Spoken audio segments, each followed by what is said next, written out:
Welcome to the Tom Barnard Show featuring Brittany Arneson, Tevin, and AJ. Tom Yeah, needed a break today. yeah. We have. Oh, am I on? Can you hear me? Yeah, I can Okay, hear you. perfect. I just couldn't hear myself. Maybe Sorry. you should try Well, to step it up since you know what? Tom isn't here. Yeah, we apologize for the delay, but we are off and running now. Brittany, how was your Thanksgiving?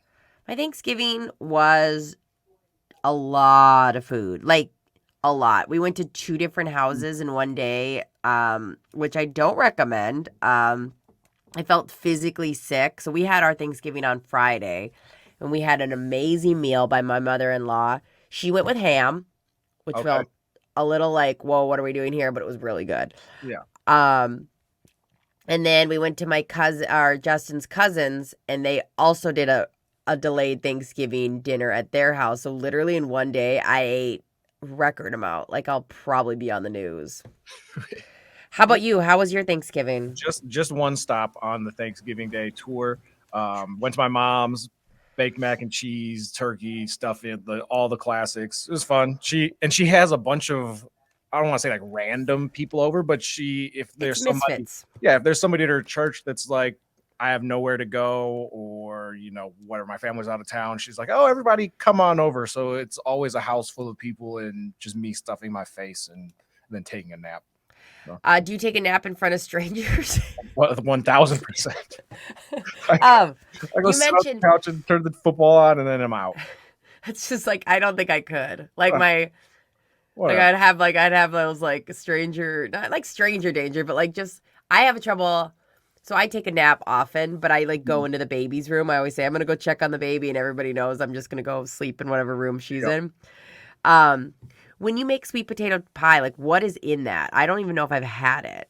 Oh my god, it is fantastic. It's so you just take like sweet potatoes, and then it's brown sugar, butter, some cinnamon, sprinkle like some Yum. whatever, and yeah, then you throw it in a blender and bake it. I feel like that would be better than pumpkin pie. I can't stand pumpkin pie. I'm not a big pumpkin pie fan either. No, so I'll do sweet potato any day of the week over pumpkin. That's for sure.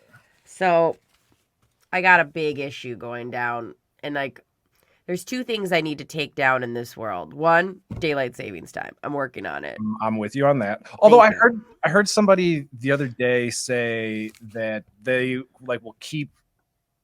Oh, shoot, what was it? They were like, "I'm cool with the daylight savings time," No. but they wanted to get rid of something else, and I was like, "This is the most ridiculous thing." But anyway, keep going with your. Okay, so my other big mountain to climb in this world is I'm really mad at the Santa Bear situation. The Santa Bear situation. What is this? Yes. So Santa Bears were made by Dayton's. I think the first one was 1985. Okay. And my mom collected them. My mom had a huge collection of Santa Bears. Oh yeah, like it's Uh, just the stuffed animal dressed as Santa kind of thing. yeah, and Oh, they were from Dayton's.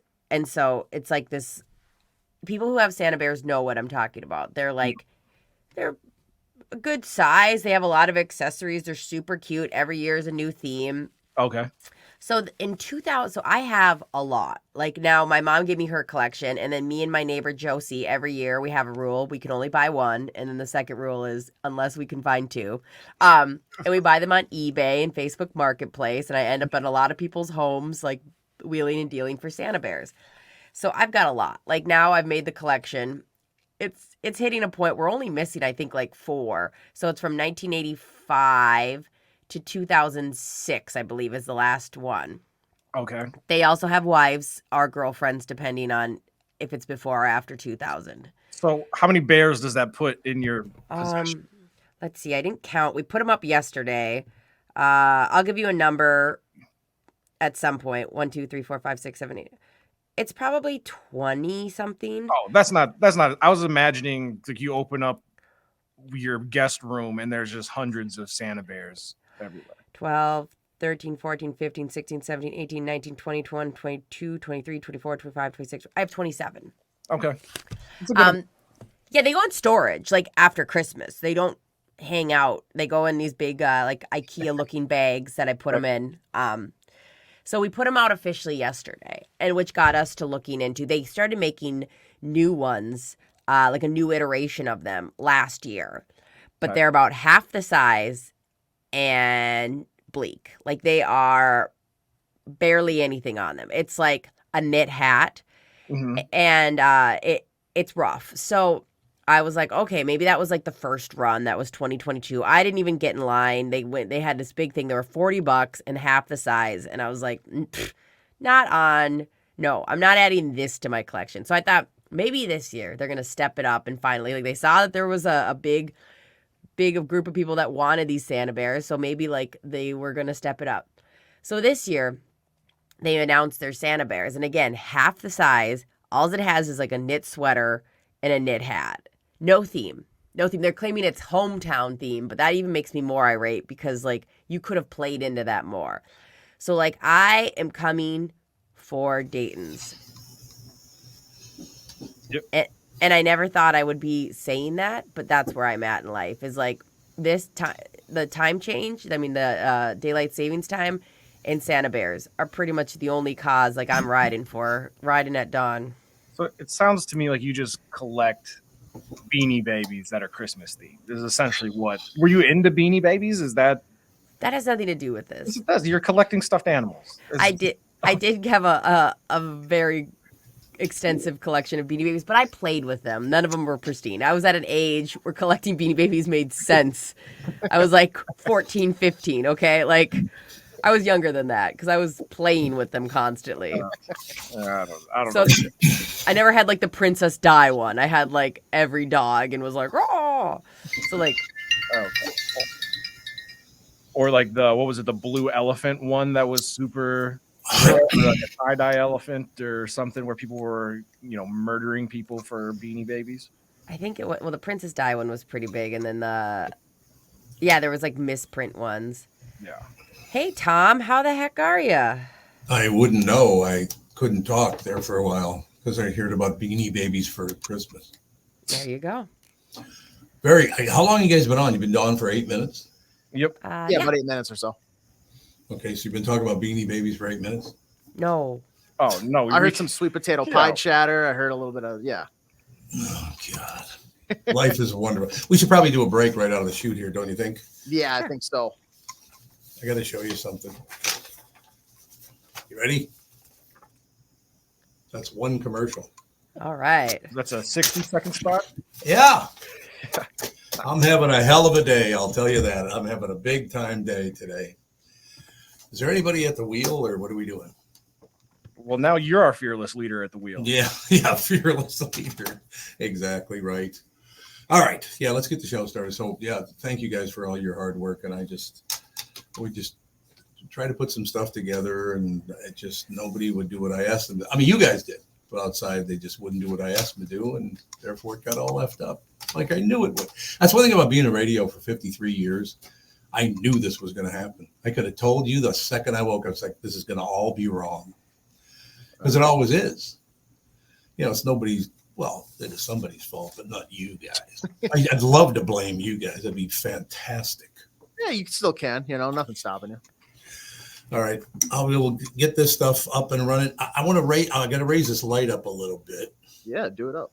But I don't, that's not going to interfere with anything, is it? No. All right, we'll take a break. Be right back in a couple minutes, ladies and gentlemen. Tom here, and I want to discuss a partnership that has been wonderful in my life. You know that to be true from day one. Aside from my wife, Catherine, of course, that's the ticket. Zero Res Carpet Care. You want to know why? Nothing is better to someone with a family than having a completely clean home. And believe it or not, your carpet is the biggest filter in your house. If you want to discuss dust, pet dander, or foot traffic, dirt from the outside, they all eventually reside in your carpet. So when you want them truly clean, start at the source of the trap stuff that gets introduced to your home. I said introduced to your home. You hear me? That's why you need Zero Res Carpet Care. I've known them forever. They do a great job. Just remember, backward or forward, it spells the same, Zero Res. I don't even know if they wanted me to say that or not, but that's my first memory of Zero Res. I've had a great relationship as being a proud spokesman for that wonderful team of technicians, to the managers and the owner of the joint for almost 15 years now. My God, that's amazing. Listen, around the holidays, you need to contact ZeroResMinnesota.com or call 952-ZEROREZ. That's 952-ZEROREZ or Zero Res, of course. 952-0-RES. They clean your home with their electrolyzed pH elevated water that doesn't use chemicals or soaps that smell like a janitor's closet like other cleaning services do. They leave nothing behind but clean in your carpet. Zero residue from Zero Res. That's how they got their name. How about a Tom Barnard deal, too? Here it is. Get 3 rooms, Zero Resified, starting at $129. And don't forget your air ducts. Mention me, and they'll discount your air vents by $75, too. Thank you for doing that, by the way. It's very nice of you. Backward or forward, it spells the same, 952-ZEROREZ, or book online, ZeroResMinnesota.com. If it's available, ask for them to come to your place in the Tom Barnard named service truck. Yes, they actually named a service truck after me. Isn't that sweet? I mean, it's quite an honor, obviously. What an honor that was, as a matter of fact. Just mention me by name and get the special deal to get your home clean and your heart happy. Zero Res Carpet Care. Recently, Jim Paul of Valley Buick GMC was contacted by a company that does on-site sales. Jim was confused. Wait, they don't know anything about us, our staff, our reputation, most importantly, our customers. Hey, pal, no problem. We do them all over the country. You know, get the manager off the roof sale, inflatable gorilla sale, and our favorite, the 13-hour sale with a giant clock that goes to 13. Urgency, baby. We bring our crew because, well, your people are, let's just say, a little laid back. And the pricing? Nothing special, sport. But Jim thought we price competitively every day. Our prices are special. We definitely don't need these guys. But sale does convey some urgency, so we made a bold decision for his fine dealerships. Announcing the Valley Buick GMC 365-day sale. And we can even extend it a couple years or so. I got the air dancer guy, scratch-offs, plastic keys, bubble machine. Valley Buick GMC in Apple Valley or Hastings or valleycardealers.com. Hurry. You need to know a guy for your auto repairs, legal issues, banking, and more. The same goes for investment advice. You need a guy to help you be successful, someone you can trust who gets results. Well, I got a guy for you, Josh Arnold. Josh gives you straight talk, not sugar-coated advice about your financial situation. Josh has seen it all when it comes to economic and market conditions, and Josh can make sure that your retirement objectives match your investments. Do yourself a favor and call Josh now for a no-obligation 48-minute evaluation. You've got nothing to lose, and you'll get a different point of view for your investments. Call Josh at 952-925-5608. That is 952-925-5608. You'll be glad that you did. And tell him his guy, Tom, sent you. Investment services offered by Josh Arnold Investment Consultant, LLC, a security investment advisor. Past performance is no guarantee of future results. All investments involve risk. All comments and opinions are Josh Arnold's and do not constitute investment advice. Tom Barnard is a paid endorser. You've all helped support MyPillow and their employees in these tough economic times. Mike Lindell knows this and continues to give back to listeners with great deals on his most popular products. Right now, you can save 50% on Queen and King pillows. The original My Slippers and the MyPillow 6-pack bath towel sets are back in stock. The proprietary technology makes them extremely absorbent, yet still provides that soft feel you look for in a towel. The set comes with 2 bath towels, 2 hand towels, and 2 washcloths. Regular price, $79.98. For a limited time, you can get the 6-pack towel set for only $39.99 with promo code Tom, of course. That's a 50% savings. It's well worth it. Just mention or Hunyuk. You can go with that too. I don't care. So go to MyPillow.com and use promo code Tom to save 50% on the MyPillow 6-pack towel sets. That is just $39.99 for a set. This deal will not last long. Enter promo code Tom for this special and many more.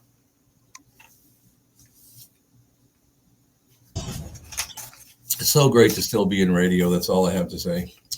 This is actually not radio, it's podcasting, but it's a form of, it's a newer form, a better form of radio. So I guess I shouldn't call it radio anymore, but I've been doing it for all those years. And what are you going to do? You know what I mean? Yeah, I think you can call it radio. That's fine. Yeah, it doesn't matter, whatever. No. By the way, it's really nice to see that. You see that right there? No. You don't see that thing on my face? Oh, yeah, teeny bit. Yeah, your glasses kind of cover it a little. Her mic is really loud, by the way, AJ. Oh, I can... Which is unusual for her to have a loud mic. How did that ever happen? Oh, Kevin's not even on. Here we go. There we go. There we are. It's going to be one of those days today for me, isn't it? One of those days. Yeah. It's just going to be. Days. I'll just have to adjust. You know, that does happen, I suppose, in every business. You have those days where nothing works properly. Because what we try to do is, change everything up and a new studio and all that stuff, and it all works out in the end. But yeah, I don't know. There are just days like this once in a while. And especially after like a 4-day weekend, week off or whatever, people just go into pause mode or some damn thing. I don't know what the hell's going on, but I think everything's good now. Yeah, I think everything's good now, but it definitely does. There are days where it feels like once one thing goes wrong, it's just a domino to another thing and to another thing. Oh, And yeah. no matter how small of something else going wrong, you're just like, of course, cherry on top. That's all you got to do. Just move on and do what you do. And it's all, look, let me put it this way. Would I rather be here today where everything got effed up for a half an hour? Yes. Rather than that old shithole I used to work at? Yes, I'd much rather be here. So look at the comparison. Exactly. And will I be checking to make sure there's no falling pianos when I leave the studio today from like the 4th floor? Absolutely. But Don't look up. Don't look up. That's all I'm saying. I've got my plans. That's all I know. In any case, what'd you guys do with the long weekend? Did you have a great time? Yeah, I had a lot of fun. By the end of it, it was one of those weekends where by the end I felt like I was in the twilight zone. Like I was like, I've spent too much time not doing something productive. So I'm glad to be back at it. It's weird because you and I have that same thought process. Maybe we all four do. I don't know. But if I got nothing to do with it, I don't like it. No. I don't like just sitting around going, okay, maybe I'll watch another episode of Bluey. I do love Bluey, got to be honest with you, because my grandkids all love Bluey. Yeah. They introduced me to. I love that show. Except there's not one. There's dad, but there's both kids are girls, aren't they? Yeah. On Bluey. Yeah. What's that all about? Right. That's not very inclusive. It's not inclusive at all. God. I'm very, very upset. Just because she doesn't have blue skin, is that why? Oh God. Huh? See? Can Typical. we get Bluey canceled? Is that That might be the hardest thing to do ever. I know that show is beloved. It's huge. Well, it is a great show. They do a wonderful. It's Australian, isn't it? Is it? Yeah. I'm pretty sure it's Australian. Yeah. It's Okay. Oh my God. Ethan, even at 2 years old, Bluey. He just blows up when it comes on television, which is very, very cool. So y'all had Thanksgiving at home, pretty much. Catherine and I did not. We were on the road, so we couldn't. We had it on Wednesday. Is what we did, yeah. which works. That whole calendar. Or you're on the wrong 24-hour period. Yeah, blow it out your ass. We'll do it when we want. Shut up. Well, that's like the big thing now. And Brittany, this is what I couldn't think of earlier when I was talking about the person who wants to cancel or keep daylight savings time, but they want to move Halloween to just the last Saturday.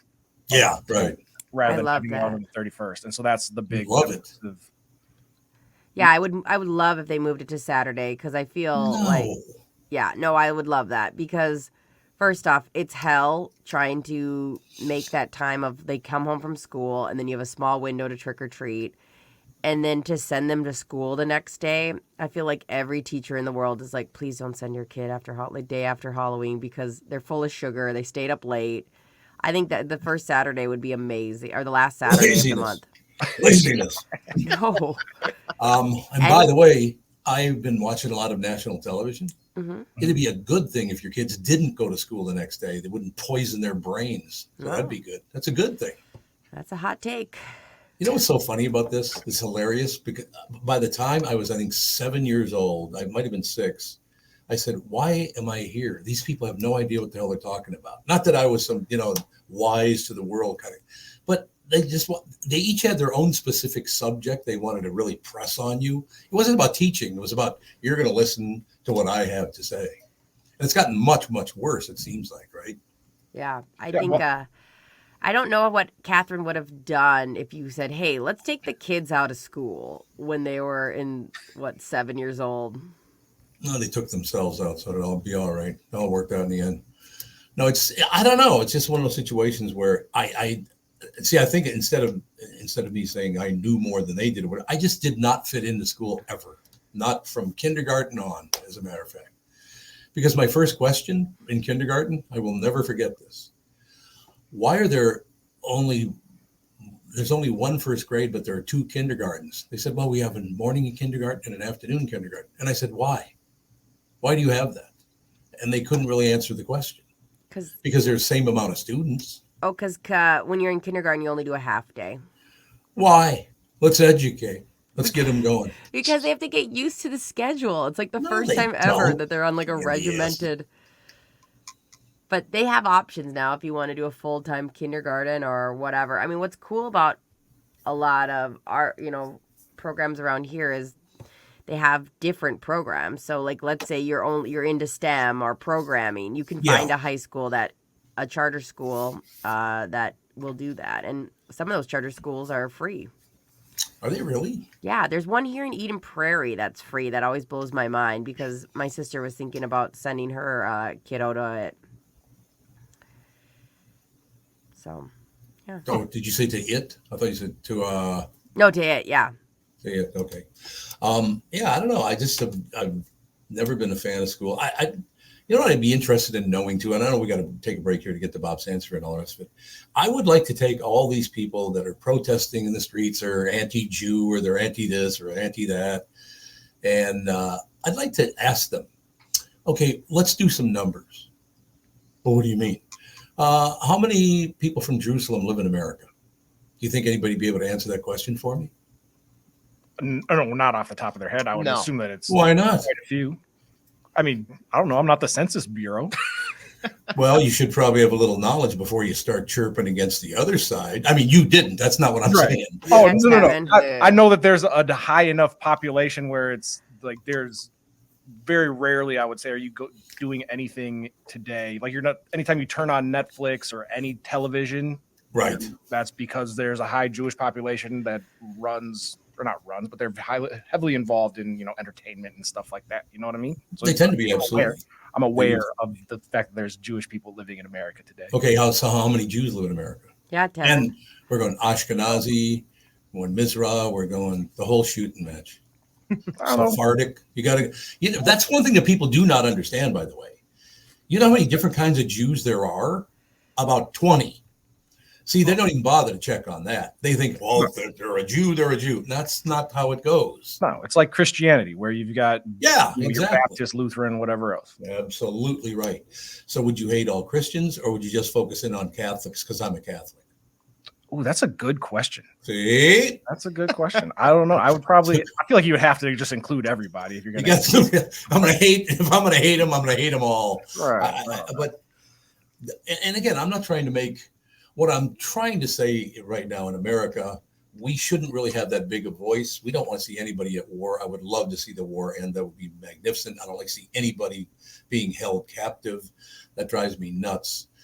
But why all these college students think they have all the knowledge it takes to know? There are 7.2 million Jews in America. That's the last time I checked. Maybe it's more now, but it's about around 7.2 million. And there are 97,000 people from Jerusalem in America. That doesn't mean they're any less than, but I bet you not one of those students that were standing on that bridge in New York yesterday blocking the bridge would even know that.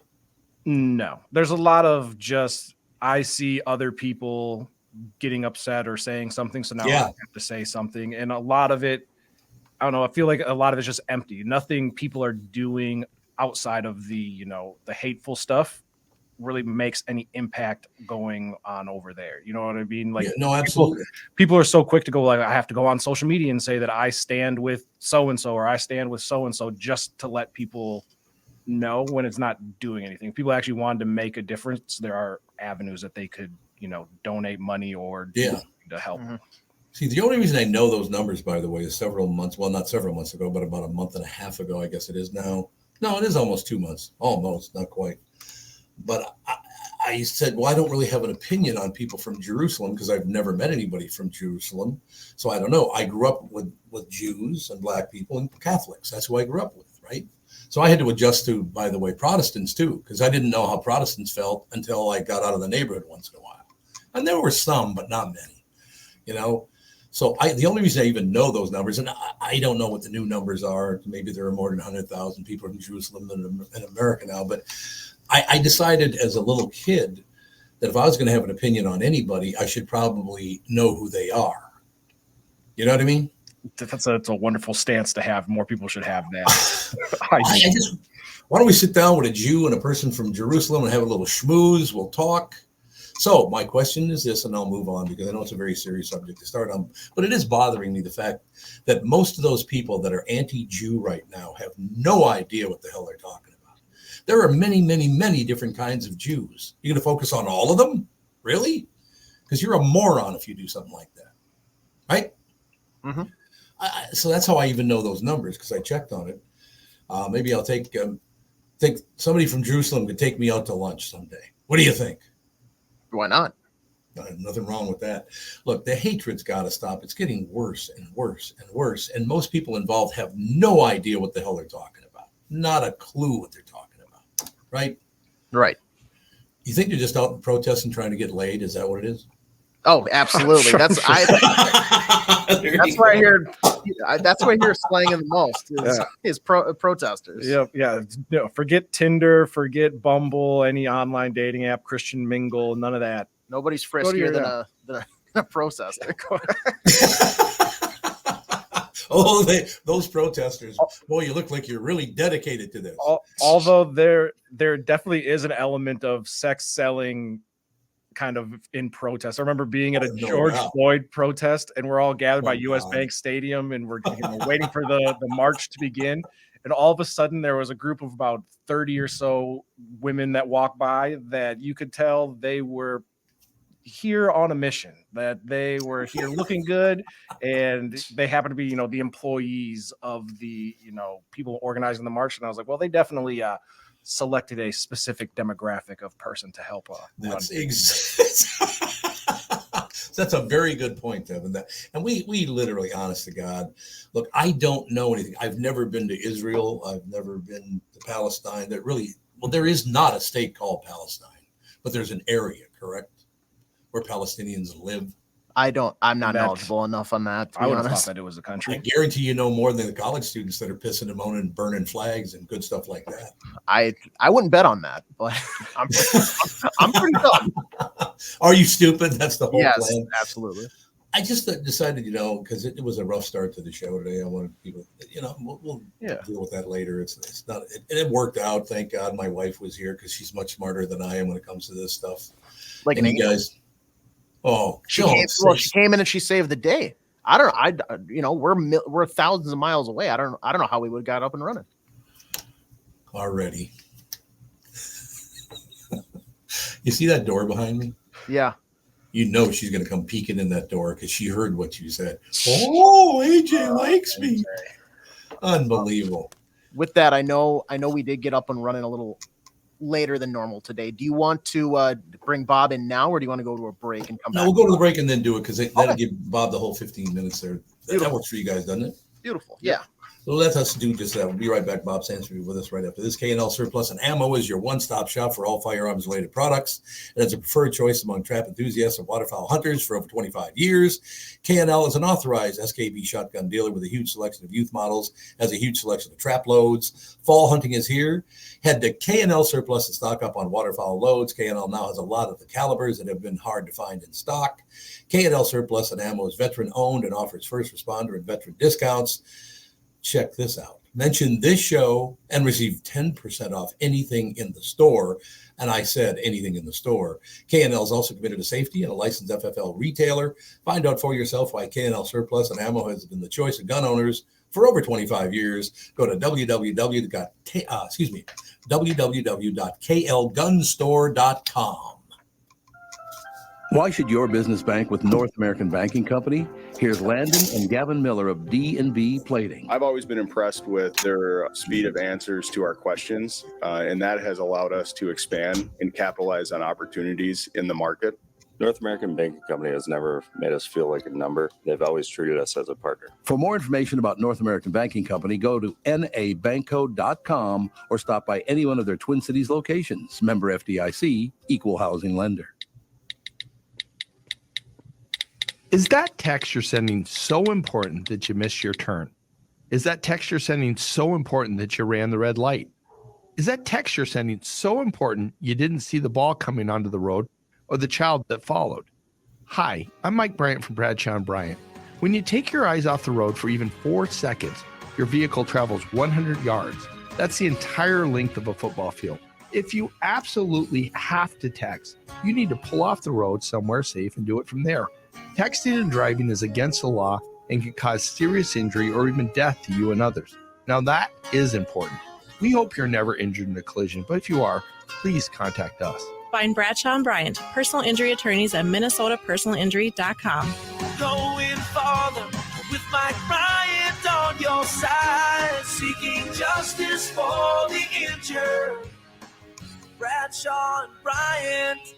The Tom Barnard Show is proud to have partners like North American Banking Company, Bradshaw and Bryant, and attorney and advertiser Dave Bielke. I've been advertising on Tom Barnard shows for years. I like Tom, not just because he's a good guy, but because the ads I run on his show bring me new clients that are hurt at work and need legal help. Tommy B works for me. If you'd like to find out more about growing your business with the Tom Barnard Show, go to tombarnardshow.com, keyword partner.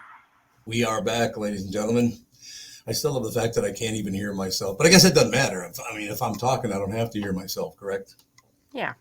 But you guys can hear me. Yes. We can hear you, and like I said, I'm gonna work with the fantastic Mike Weber about getting that solved for you by tomorrow. Well, and plus the fact I should probably get a local engineer to come in at the same time because Hubbard has all these engineers. That'd be a great idea and all the rest of it. But yeah, so as AJ pointed out, I'm a few thousand miles away because we came down to visit some family over the holidays. So we're going to stay a few extra days and see how that works. And so setting up a studio is not going to be easy. We knew that was not going to be an easy thing to do, but nobody listened to me, of course. So I made suggestions. Oh, Tom, we're not going to listen to you. See this? I was pointing this out earlier, Bob. You see that on my face right there? Can you see me? I could see something. They had to test me for a little, see if it was a melanoma, and it was not. So that's good. Yeah, I had this little bump on my face. They said, man, you better go have that checked. So I did. And they got in there with like a backhoe and dug it out. And it worked. It's non-cancerous. You know who I went to see? Who? Mike Eberts, Pat Eberts' twin brother. Oh. Nowhere near as big a pain in the ass as Pat is. Oh, God, no. Did he say it was a facial goiter? Yes, I'm sure. Hey, Tom, you have a goiter. That's exactly it. So, Bob Sansevier Sports is brought to you by Bradshaw and Bryant, personal injury lawyers seeking justice for the injured. Contact Bradshaw and Bryant at MinnesotaPersonalInjury.com. That's MinnesotaPersonalInjury.com. So, Sandy. Yes. The Gophers are going to embarrass us in a bowl this year because they suck more than they ever have. When are they going to let these guys go? Here's the great part about this. They're going to a bowl game. They have 5 wins. You should have to have 6. Well, there were a few openings because there weren't enough 6-win teams, and they might have actually, maybe they would have gotten in, maybe they wouldn't if Colorado State hadn't given up a last-second field goal to Hawaii. Right. And the numbers, though, originally it was like they needed 1 team. Well, and there were 81, but now it looks like a couple of others got in. Why would you want to go in? But first of all, they got in because of their APR. Their grade point average is what got them in. So that means they're smart enough to know how much they suck. Yeah, well, good. I'm glad to hear that. But I still think that Peter Boyle and Jakinski or whatever the hell is BJ, what's his name? Yeah, PJ Fleck. Oh, it's PJ. Okay. Yeah. But anyway, those two out. Like pajamas. They are honestly the most overbearing 2 human beings. Well, the one guy, I was at a dinner one time and he was there. He wouldn't even look at me. So he apparently he's very touchy about me saying he's a horse shit at his job. See, if somebody said, you know what, Tom, you suck. I said, well, you should listen to somebody else then. That's what I always do. Right. I got lots of friends in the business. Go listen to them. All right. And Bob, I would love to get your take on this. Do you think that they should decline the invite to the bowl game? Because I feel like that would say more to the culture of the team. Yep. Like, hey, when we set out our goals, we said we want to be bowl eligible, which means you have to get to 6 wins. We didn't get there, so we're going to decline and we're going to come back and be better next year. Well, yes, they should, but they won't because PJ will use this. Look at our academic average. We have great kids. We recruit smart kids. And then if they win the bowl game, which they probably will because they play a suck team with 6 wins, they will treat it like they just won the national championship. Oh, yeah. Oh, absolutely. And that'll be a huge deal. And here's what we need to find out. Is there a clause in this contract that triggers another extension if he wins a bowl game or just goes to a bowl game? And will he get a raise for going to a bowl game? He probably will. He will never turn a bowl game down. That would be stunning to me. Bob, what were they, like 5 and 7, something like that? 5 wins, yeah. And they at the end of the season, they absolutely sucked. And they should have had 4 wins because I don't care what you say. That Iowa game, they lost it. That kid was not raising his hand for a fair catch. That's correct. So they really wasn't it like show. It was like this, wasn't it, Bob? He went like Yeah, out just from put the it. Yes, shoulder. it was sort of like that. Yeah, like that, exactly. AJ's doing it over and over again. Just to Yeah, it was almost like he was like paddling. He was like treading water almost. You know, it did not get above his head like you're supposed Oh, to. my hand's broken. It looked not to be confused with the treading of water the team did the entire. And it looked like AJ was churning butter when he was moving that arm. It's true, but yeah, I'm sorry, but the Vikings have never won a Super Bowl. We haven't won a national championships since 60 or 61. I know it was one of the two. I think it was 61. Yeah. I mean, that's a long time to not win a national championship. 62 years, that's a long time. Well, there's a lot of teams, in fairness, that have not won a national championship in that time. But how about at least getting into? They had a chance 4 weeks ago, or whatever it was. They had a chance to win the West and lose to Michigan in the the conference championship game. Right. But they just fell apart. They absolutely fell apart. The team is supposed to get better. All teams should be getting better. They got worse. And Flex, he is. You know what? They might as well just leave him there. Just stop giving him extensions and stop giving him more money, because who wants this job? Yeah, there are people who want it, but no really good coach is going to want to come here, knowing that the Pac-12 teams are coming in. This is, I mean, it's a doomsday event when they come in for this program. It'll always be a 5 to 6 win program. Yeah, it's not getting any easier when, like you're saying, UCLA, Oregon, USC are all Washington. Those are all nationally ranked most of the time type teams, and Minnesota is going to be in for a long drought if they don't correct this soon. Well, maybe they'll do what they did in St. Cloud State: eliminate the program. That's a good point. Right? Can we relegate them down to Division II or like FCS and see if they can have a run at it there? That's actually not a bad idea. Although they'd probably be the second best D3 team in the state. They wouldn't even be the best D3 team. The Johnnies would still be that. And it's not just that. Look at the basketball team. What do they have? They've been getting like 3,000 people. Yep. It's unbelievable. Didn't they just lose to like San Francisco or something like that? This team, this program, you got to start at the top. And I don't mean at the president. Mark Coyle does need to go. He's got to go. He's terrible. I mean, he's made bad decisions. The Lindsey Whalen decision was a bad decision. Terrible. The hiring the basketball coach. He should have been an assistant under a veteran coach like Brian Dutcher. And then to keep extending Fleck. It makes no sense. No. The guy, he is leading this team to ruination. I want everybody goes to a Gopher basketball game, men's or women's. I want you to chant out Milton Boyle just to see if he responds. Milton Boyle, who's that? You don't know who Milton Berle is? One of the great comedians of all time. But sounded like you said Boyle. What's the other guy? Isn't this Peter Boyle? I did say Boyle, Milton Boyle. You guys got a great sense of humor. Never mind. I wasn't sure if you were just trying to purposely get his name wrong. Yes, I was, but then make a joke out of it as well. But Tom, we all have brain goiters today. Well, I understand after a 4-day weekend that does happen. There's no question about that. But hey, by the way, thanks to you, I learned a crap load about the number of people in America who are Jews. As a matter of fact, in New York City alone, there are 3 times more Jews in New York City than in Jerusalem. Yes, that's correct. And Palestine is the state of Palestine. Yeah, right, exactly. But do they actually have a like a state capital or any of that stuff, or a country capital or whatever you call it? Well, it appears they seem to think so. I guess. Look, I'm not in. The only argument I have in this fight at all is just when you're around me, don't badmouth Jews. That's all I'm asking, right? I don't know any people from Jerusalem. I'd like to meet some. That's why I did the research to find out there are only 97,000 people from Jerusalem in America anyway. So my only rule is, you want to badmouth Jews, do it somewhere else. Just don't do it around me. I don't want to hear it. Did you, because I didn't hear this part, if you did you talk about the hostage exchange? No, but we should because there are certain people that are making it out and some that still aren't. Well, it's great that there are 13 people made it out. Yeah, absolutely. However, why is it that 39 from the other side were traded for 13? Where's the equity in that? And I'm also, if you look at social media, and I got to put it this way. I don't see myself voting for Biden. I don't see myself voting for Trump. I'm not on either side here. But if you watch social media, My God. Biden, I mean, the people that are, because his numbers are so bad, they're just talking about what a great job he's done and how wonderful. Yeah, it's really, I loved it the other day when he said, when you need to stop to listen to stop to listen. What? Let's stop to listen. Look, I'm right there shoulder to shoulder with you, Bob. I don't know what the hell I'm going to do. I really don't.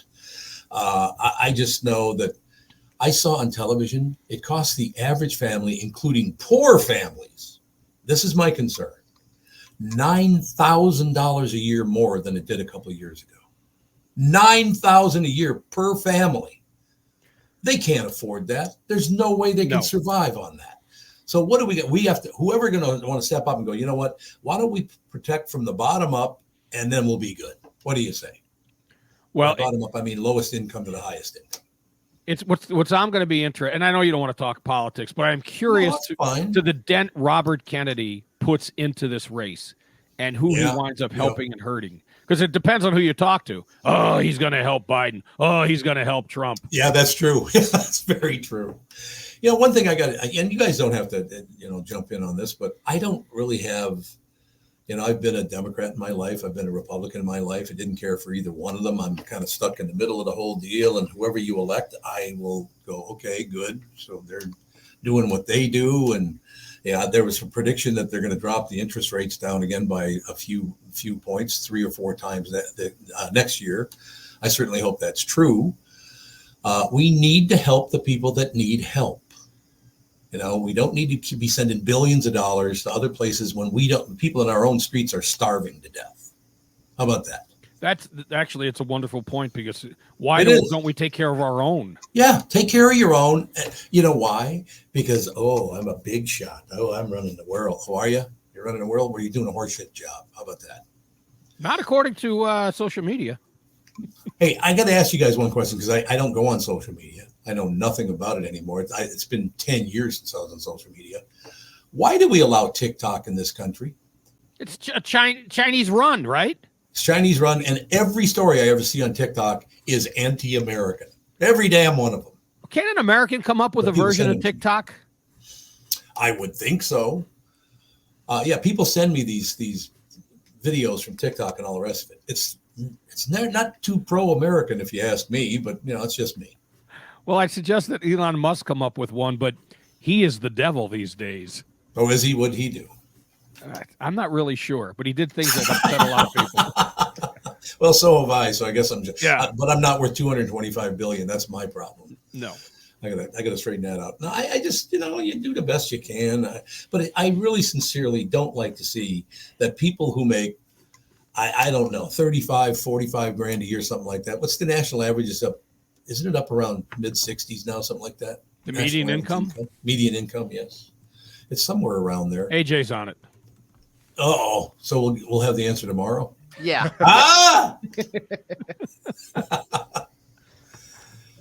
What'd you find out? I couldn't find too much concrete stuff.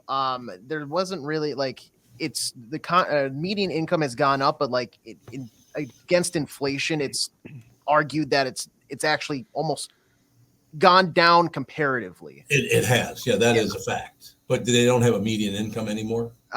Here, give me it's not all that necessary. It's got to be right around somewhere between 55 and 75,000 somewhere. Oh, I don't think it's as high as 75. I found 74,000. That's the median? Yeah, median income in 2022 is 74,580 is what I'm seeing. Yeah. Where did you see that? Statista, which is, and I see that same number on census.gov as well. I hope that's true. I hope that's true, because then you take that 9,000 subtracted from the 74,000, you're down to 65,000, which is just 8,000 more than it was 10 years ago. Because wasn't the median income 10 years ago 57,000, something like that? We'll go with that. And by the way, I trust Statista we'll go with because that. It sounds like an Italian company. Well, that's true. It could be Italian. There's no question about it. Yeah, so basically the median income went up, but it didn't go up enough to cover the 9,000 they're being charged for their groceries and all the stuff they need. Is that correct? Correct. And actually it went down from 2021. What was it in 2021? 76,000. I don't know if I believe that. Boy, I don't remember seeing numbers like that. Yeah, 3 those years numbers ago. feel very, very high. They really do. They really do. Yeah. No doubt about it. So I'll tell you one thing. If I find out it is $75,000 a year, I'm just going to quit this job and go drive a cab or something, man. If I can make 75 G's a year just driving people around and bitching at them in the backseat of my cab, it'd be wonderful. Oh, I want you to put the video on if you do become an Uber or Lyft driver. Double your salary by streaming it, because I'd watch that. Yeah, there you go. Absolutely. The hell do you want? Well, I'd like you to take me somewhere. You're on service, aren't you? Yeah, but what do you want anyway? Just start bitching at them. Be wonderful. I could see that for sure. What do you mean? Here's what I can see. That for sure. Tom extending out. Get out. Get out of my cab. The number of rides and fares that would just get stopped halfway in between their destination and just, you're a candy ass, get out of my cab type of worst Uber rating in the history. I love that. Sir, you've only taken me 2 blocks. I don't care. Get out of here, you honey. Out of here. You know where I got that was living in New York all those years. First time I ever got in a cab in New York. I will never forget it. I'm going into New York from LaGuardia, and they got the big badge on the dashboard, their name and their qualification number and all the rest of it. So I hop in a cab and we're driving along, and I said, "So Enrico, how you doing?" He goes, "What?" I said, "I just asked how you doing." But he said, "Yeah, but you said, hey Enrico, how you doing?" I said, "Yeah, I saw it on the badge on the dashboard." He goes, "Familiarity breeds contempt." I said, "I'm home. I'm in New York. This guy's being a prick for no reason." The first cab I took in New York, you get immediately starts honking the horn, yelling, F your mother to everybody that's cutting him off in traffic. Like, it was the true New Yorker experience. I was like, this feels amazing. Yeah, see, that's wonderful. That's one thing I've been very, very lucky, and Bob, you too. I don't know how much you other guys, the 3 other people on the show have traveled, but to live in places like I've lived in Chicago and New York, I've lived, Jacksonville, Florida, I've lived all over the place. People are very different. Oh yeah. They're very different. Yeah, no, 1,000%. When I was in New York, I was visiting a relative who has a driver, and I was talking to the driver, and he uses the horn all the time, constantly. Right, and I was sitting in the car with him, and I was like, so how often you use the? He's like, yeah, if I want to merge, if I want to this and that. He's like, how often you use the horn? And I was like, maybe once a year. And he's like, what? It blew his mind. I was like, in Minnesota, you literally use the horn if you're about to die. That's the only time I use that horn, is like oh God, I'm about to kill you, or like, please don't kill me. And that's it. The thing is, in my head, we don't use it too often, but I also think if I use it too much, it's just going to run out. It's got a tank that I don't know about, sure. An air horn. And then if I use it too much, I'm going to need it. And then it's just going to be nothing, 0. And then I'm dead. So you're the guy that's getting taken for his money because you got to refill the horn juice when you get the oil change. Horn juice? Yeah. Horn juice and called sperm? Okay. Oh, okay. What? That's what he said. Holy buckets. That's what he said. Is it though? Is it though? 100%, sister. That's what I heard. I got to tell you guys, I have to tell you this because I didn't realize the 4 of you, and there are other people that come on the show as well. But by the time we were about 15 minutes late, I was pissed off at the world. I was extremely pissed off. But I get on with you 4, and I'm in a great mood. That must mean I don't hate you. Well, actually, you were pissed off when you were with those 3, but since I joined, I realized. Since Bob jumped in. Okay, Bob. Well, that's why, working together with your pals and all that stuff is a good thing, because, boy, if I didn't like one of you, I would have just railed on your ass for 3 straight hours. It would have been wonderful. Well, I'm glad I'm only on for 15 minutes. No, I said if I didn't like it. Okay. It's a very big difference right there. AJ knows what I'm talking about. What? Oh, Christ. Here we now what? Now I put him in a bad mood. Hey, guys, I'm leaving soon. Have fun. Yeah, arrivederci, Italian prick. Thanks, 76% Italian. All right, Sandy, we will talk to you. Hey, wait. Vikings play tonight against the Bears. Forget that's right. Monday Night Football. Forget the questionable on Justin Jefferson. Very unlikely he plays. They're going to give him the bye week and then give it a run. So what do you think tonight, Bob? Tom, I tell you what, Justin Fields would be a concern to me because the guy can run, and he just can be disruptive. If he is on, it could be troublesome. They should win, but again, it could be trouble. No question. AJ, you had a question? Yeah, I was going to say, Bob, you have a score prediction? Like, how are you feeling? How confident are you that the Vikings can beat the Bears tonight? I think they'll win. I mean, you want to score 24-10. Okay, because I feel like against the Bears, a team that essentially wants to lose, this cannot be a one-score game. You have to beat the brakes off them to an extent, you know? But I throw out that score knowing that Kevin O'Connell doesn't know how to have that killer instinct. They could put up 24 in the first half, and then they're just going to let them come back into it. Yeah. Yeah. Yeah. So 24-10 who, Bob? Vikings? Well, I'll go with the Vikings. But again, I'm doing something that's so unlike what he does. Because look at his career with the Vikings. It's all one-score games. Well, let's spin the wheel. We'll start with Brittany. Who you got tonight, Brittany? Oh, God. Well, I would assume the Vikings since we're talking about the Bears not wanting to win. Like, that seems like a weird vibe. I already wrote Bob's down, so I was going to hold him accountable next week. I love it. I'm a little nervous to say scores because sometimes I say them wrong, so I'm just going to go double up 24-10. Doubling up 24-10. Okay. Tevin, what do you got?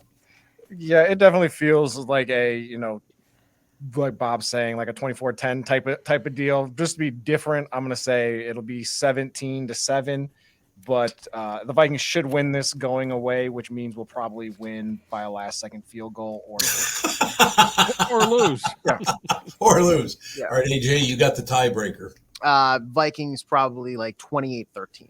So right straight across the board, four people in a row all picked the Vikings to win. And by Not pretty by a similar score. scores. Yeah. Yeah, not by just one score. That's true. I hope you're right because I'll be staying up, and watching the game. So I'll be thinking of all four of you going, they have no idea what the hell they were talking about. I wrote them all down, so we've got Oh, you got them? Accountability Perfect. here. All right, Sansevier, get away from me. See you later. Talk to you later. Bye. Bob Sansevier, ladies and gentlemen. Bob Sansevier Sports is sponsored by Bradshaw and Bryant, personal injury lawyers. What do you think of that action? We'll take a break. Be right back in a couple of minutes. We'll have more news. It's Khadijah Cooper, correct? Khadijah, yeah. Khadijah or Ja? Khadijah. Khadijah. Okay. Yep. Because it could be Khadijah. I guess that's how I've been saying it. So you're probably he's in studio. I believe that's how you say it. So well, like I said, half the people pronounce your name Kevin, so that's a little bit of a miss. yeah, but I'm 99% sure it's Khadijah, but You're probably right. Could be wrong. Khadijah Cooper will join us. We'll take a break, come right back, a little news, and Khadijah will join us right after that. This is the Tom Barnard Show. Listen live on the Tom Barnard Show app or at tombernardshow.com. You have all helped support MyPillow and their employees in these tough economic times. Mike Lindell knows this and continues to give back to listeners with great deals on his most popular products. Right now, you can save 50% on Queen and King pillows and the original My Slippers, and the MyPillow 6-pack bath towel sets are back in stock. Proprietary technology makes them extremely absorbent, yet still provides that soft feel you look for in a towel. Set comes with 2 bath towels, 2 hand towels, and 2 washcloths. Regular price is $79.98. And for a limited time, you can get this 6-pack towel set for only $39.99 with promo code TOM. That's a 50% savings. So go to MyPillow.com, use promo code TOM to save 50% on the MyPillow 6-pack towel sets.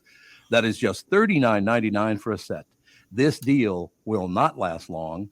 Enter promo code TOM for this special and many more. You know the song Kokomo? It's supposed to be off the Florida Keys. Out in Kokomo. But that's a fictitious place they made up for the song. Fortunately for the rest of us, the Florida Keys island chain are as real as the taxes you have to pay in Minnesota if you're a resident. Now that's a reason to move south. In addition to Florida and all of Monroe County being beautiful, the Keys from Key Largo to Key West are even more beautiful. This is Tom Barnard, part-time Florida resident myself. And if you want a second house or a new retirement home or want to become a Floridian, may I suggest you contact Matt Carlson from One Key West Realty. Matt grew up in Litchfield. He's a super real estate agent when it comes to finding your tropical island space in the Keys. He lives there and here, and Matt knows what's best in Key West to buy. For for your second home in Florida. Matt teamed up with fellow Minnesotan from Sartell and Alexandria, Kristyn Eklund, who's one of the top mortgage brokers in the country from Coast to Coast Mortgage. She'll get you the financing you need to buy a home in Florida or in Minnesota. Matt's part of the Lake Sotheby's International Realty Group here in Minnesota, and Kristyn, his mortgage colleague, lives and works in the Keys, so they both know the Florida Keys' new and existing homes for sale and are Minnesotan through and through. Contact them by heading to onekeywest.com. That's onekeywest.com. This is Bob Sansevier, and I want to tell you about Dave Bialki from Bialki Law. Dave represented my wife, Mary, when she had a significant workplace injury. She was very happy with the job Dave did.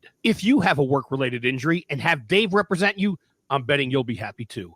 Dave is a down-to-earth guy. He grew up in northern Minnesota, rides a Harley, and worked various jobs doing concrete, electrical, plumbing, roofing, and carpentry work. Dave works for people with work-related injuries. If you work construction, or anywhere for that matter, and you're hurt or even just hurting, you should talk to Dave. Let's face it, our bodies wear out. If your body is worn out from work, if your knees or back or shoulders hurt from things you do at work, do what Mary did. Call Dave and talk to him about it at Bialki Law to set up a free initial consultation. The number to call is 763-571-2410. That's 763-571-2410. Or visit bialkilaw.com. That's BIALKE law.com. We are back, ladies and gentlemen. Everything. Brittany's here, of course. Tevin's here, AJ, and Khadijah Cooper. Now, do you say Khadijah or Khadijah? It's Khadijah. You got it right the first time. I want to get it right. Where's Cece? Where's she? That is a really good question. I would love for my mom to be here, but she decided to go to Barbados. Well, I understand. I understand her opinion. There's no question about it. So Yeah. she's not going to be on the show with you? No, she comes back Friday. She okay. guaranteed me that she will make it. I was like, okay, that for me that would induce a lot of anxiety if I was traveling internationally a day before a show, but if anyone can make it happen, it's my mom. So Well, I just did the same thing, Khadijah, and it didn't work out worth a damn, so I will tell you that. Okay. You know, so might know. My work might not. Now, where are you from? Okay, originally, I'll just do her time. I'll just do her time. I'll just do all her jokes. I understand. We're talking to Khadijah Cooper about a family affair comedy show December 2nd at Sisyphus Brewing. The show is keeping it in the family. Join us for a hilarious night when brother Jesse the Shrink and Johnny Pickles. I'm not going to be honest with you, Khadijah. Yeah. If my daughter came home years ago and said, hey, by the way, I'm dating Jesse the Shrink and Johnny Pickles, I go, no, you're not. Jesse the Shrink may be good. He's a real therapist. So that may be Really? good for everybody. He's a real life therapist. You know how hard he'd have to work if he met me? You know what? I think he's up for the job. He's a great guy. He gets it. Okay. He gets it. And Johnny Pickles. Johnny Pickles is like this fun, free-spirited, bearded, like little brother to Jesse that has such great energy. And when me and Jesse kind of like thought of this show, we were like, it's really unique to have people in your family that do comedy. It's not very common because usually when people come home and it's like, hey mom, hey dad, I want to do comedy, they're like, please don't. Right. Yeah, please don't do that. And for us, it wasn't like that. So we were like, we got to get the family together. And then I also invited Gabby Okay. She is not related by blood, but she is my comedy sister. I absolutely adore her. She's so funny, and I couldn't do a show without her. So, Well, it's nice to hear you love your friends. That's how it should be. You know, it's interesting because I was thinking, and I'm not making a statement here that I'm entertaining in any way, shape, or form because I hate people going, you know, I'm actually very funny. I hate it when people say that. people say that all the time. I could say you're very funny, but don't say I'm very funny. That's not, wouldn't you agree? I do agree. I think like after comedy shows, people are inspired. They're funny around the water cooler, at their job. They make their family laugh. And they always like, I thought about doing comedy. I want to do comedy. I'm always funny. And this is the thing I want to tell everybody. If you want to do comedy, it's one of those things that you can just start. You can just do it. You can just go to an open mic and start doing comedy. You don't need permission. You don't need to fill out an application. You just do it. So if anybody's like, I'm pretty funny, I think I can do comedy, then just do it. It's you can really just start.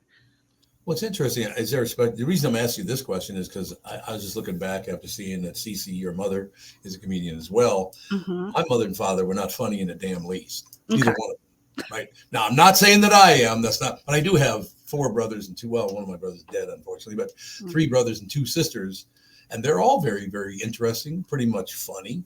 A couple of them are nuts, but you know how that goes. Yeah, Right?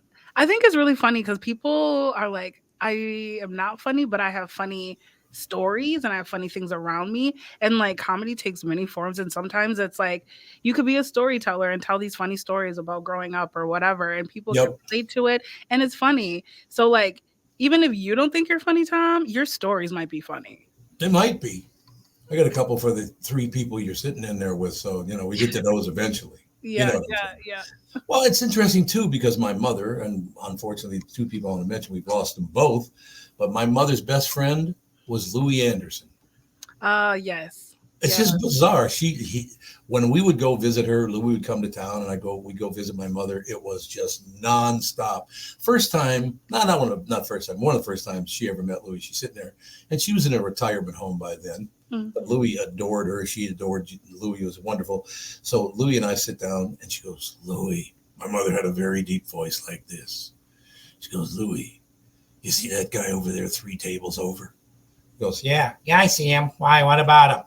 She goes, "He's been trying to scramble my eggs." Mom, Jesus, really? Okay. I love it. Humor to the end. I love it. Humor to the end. So yeah, I mean, I love the fact that Cece.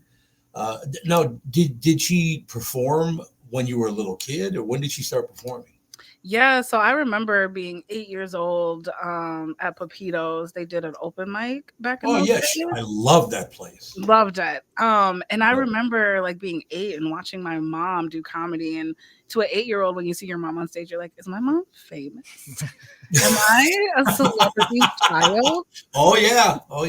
You know, and yeah, so I got to grow up watching her do comedy. My mom and I had a cable access show when I was little. Really? And then it was called the Casey and Cece show. It was just us being funny. And I got to do my first stand-up comedy set when I was 13 on my mom's friend's show. It was a cable access show too. And then after that, I quit and took a long hiatus from comedy. And so I started when I was 13, stopped, and then I didn't get back into comedy till I was 35. So I've been watching my mom do comedy pretty much my whole life. And you spent that time helping children, correct? Yeah, and I think I always wanted to do comedy, but I think I was focused on being a mom and my career. And, you know, when my daughter was 14, it was a perfect opportunity for me to do comedy. She was sick of me, and her she was like, "Oh, get out of here." You I was was like, sick of me.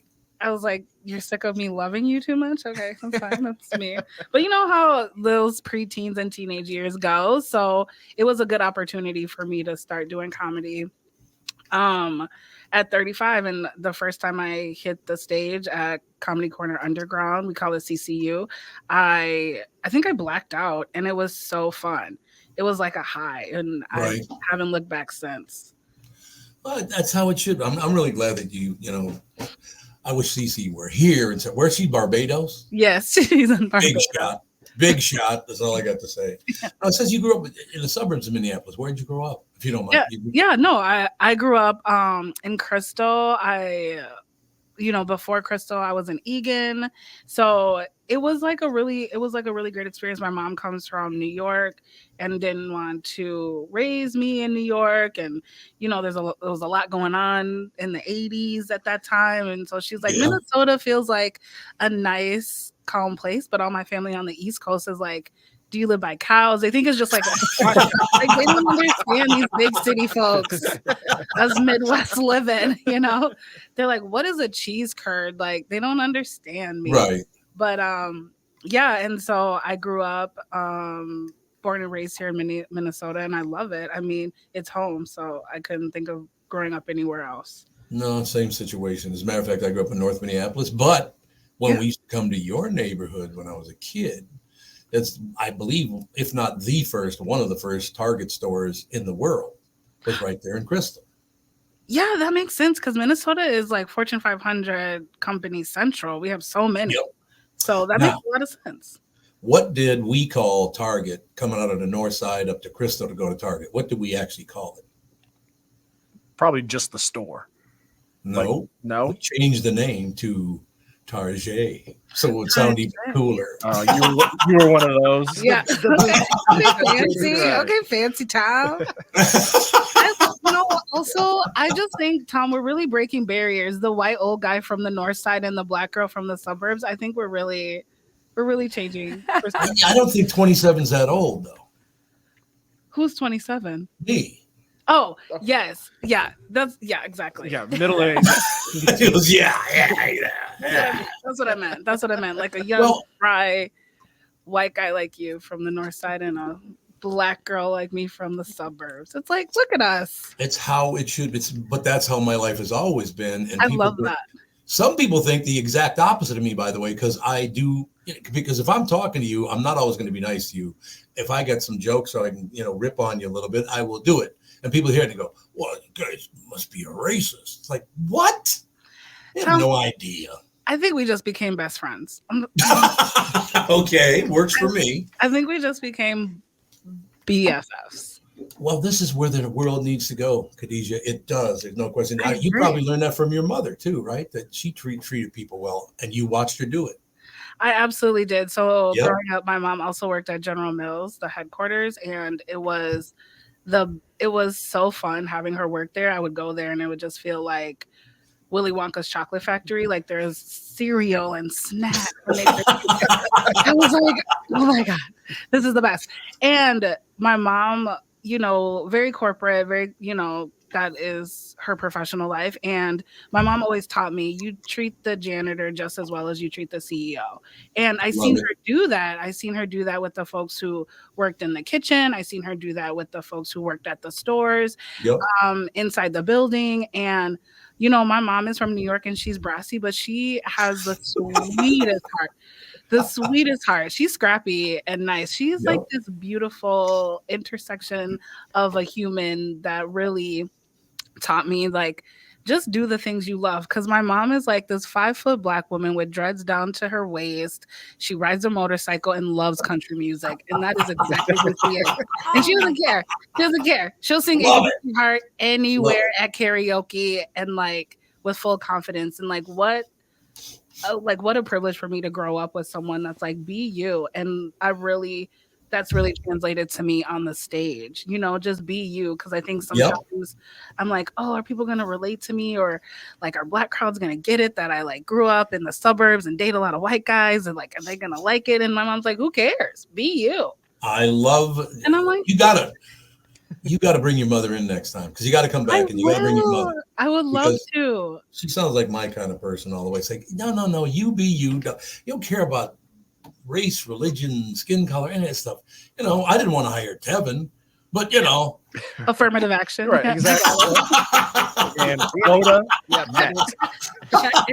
and now you're getting me in before the end of the year. I love that. Yep. I love it. Check the boxes, whatever you got to do. Just checking them out. No, actually, I've known Tevin since. Well, how old were you when I met you? Like you were in your early 20s? Yeah, early 20s, probably like 23. Cute. Something like this, Yep. He used to work bringing comedians around. So he knows good comedy. So I'm assuming Tevin's the one that reached out to your family. Oh, no. Who did you reach out to? So Jesse got me in contact with Tevin. Jesse just ring? Yep. We got to have all you guys in. Because he was on, I believe, Jeff Foser did a show. Yeah, Jeff Foser. So, Jeff Foser reached out to me and he was like, there's this awesome show going down. And so I sent them to Tevin. Wonderful. Yeah. See, now look at the cooperation I get from Tevin. And what's the honky woman's name? Doesn't matter. Don't worry about it. I'll be back in my closet.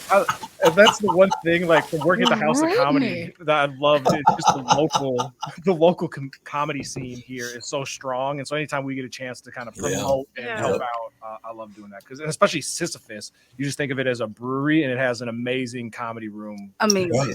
Yeah. And we need more of that. I was watching a lot of TV over the weekend, Khadijah, because it was a long weekend, 4-day weekend, and I tried to stay away from it. I mean, I can last on CNN for about 2 minutes, and then I can last on Fox for about 2 minutes, and then I got to find somewhere else that is trying to tell me the truth. Me which too. Is not, Me too. it's not easy to find. You can't find it. Nobody's telling the truth anymore. No. It's all about making money, and it is. It is all about making money. That's what I want to do this Saturday. No, touchdown. Ladies and gentlemen, let me mention this. That Thank a family you for comedy setting me show up for that. December 2nd at Sisyphus Brewing. Tickets at sisyphusbrewing.com. The show is keeping it in the family. That's the line that jumped out at me, because my family and the people in that room with you and everywhere in that building will tell you, my family means more to me than anything. I love having a family. They're wonderful. Yeah.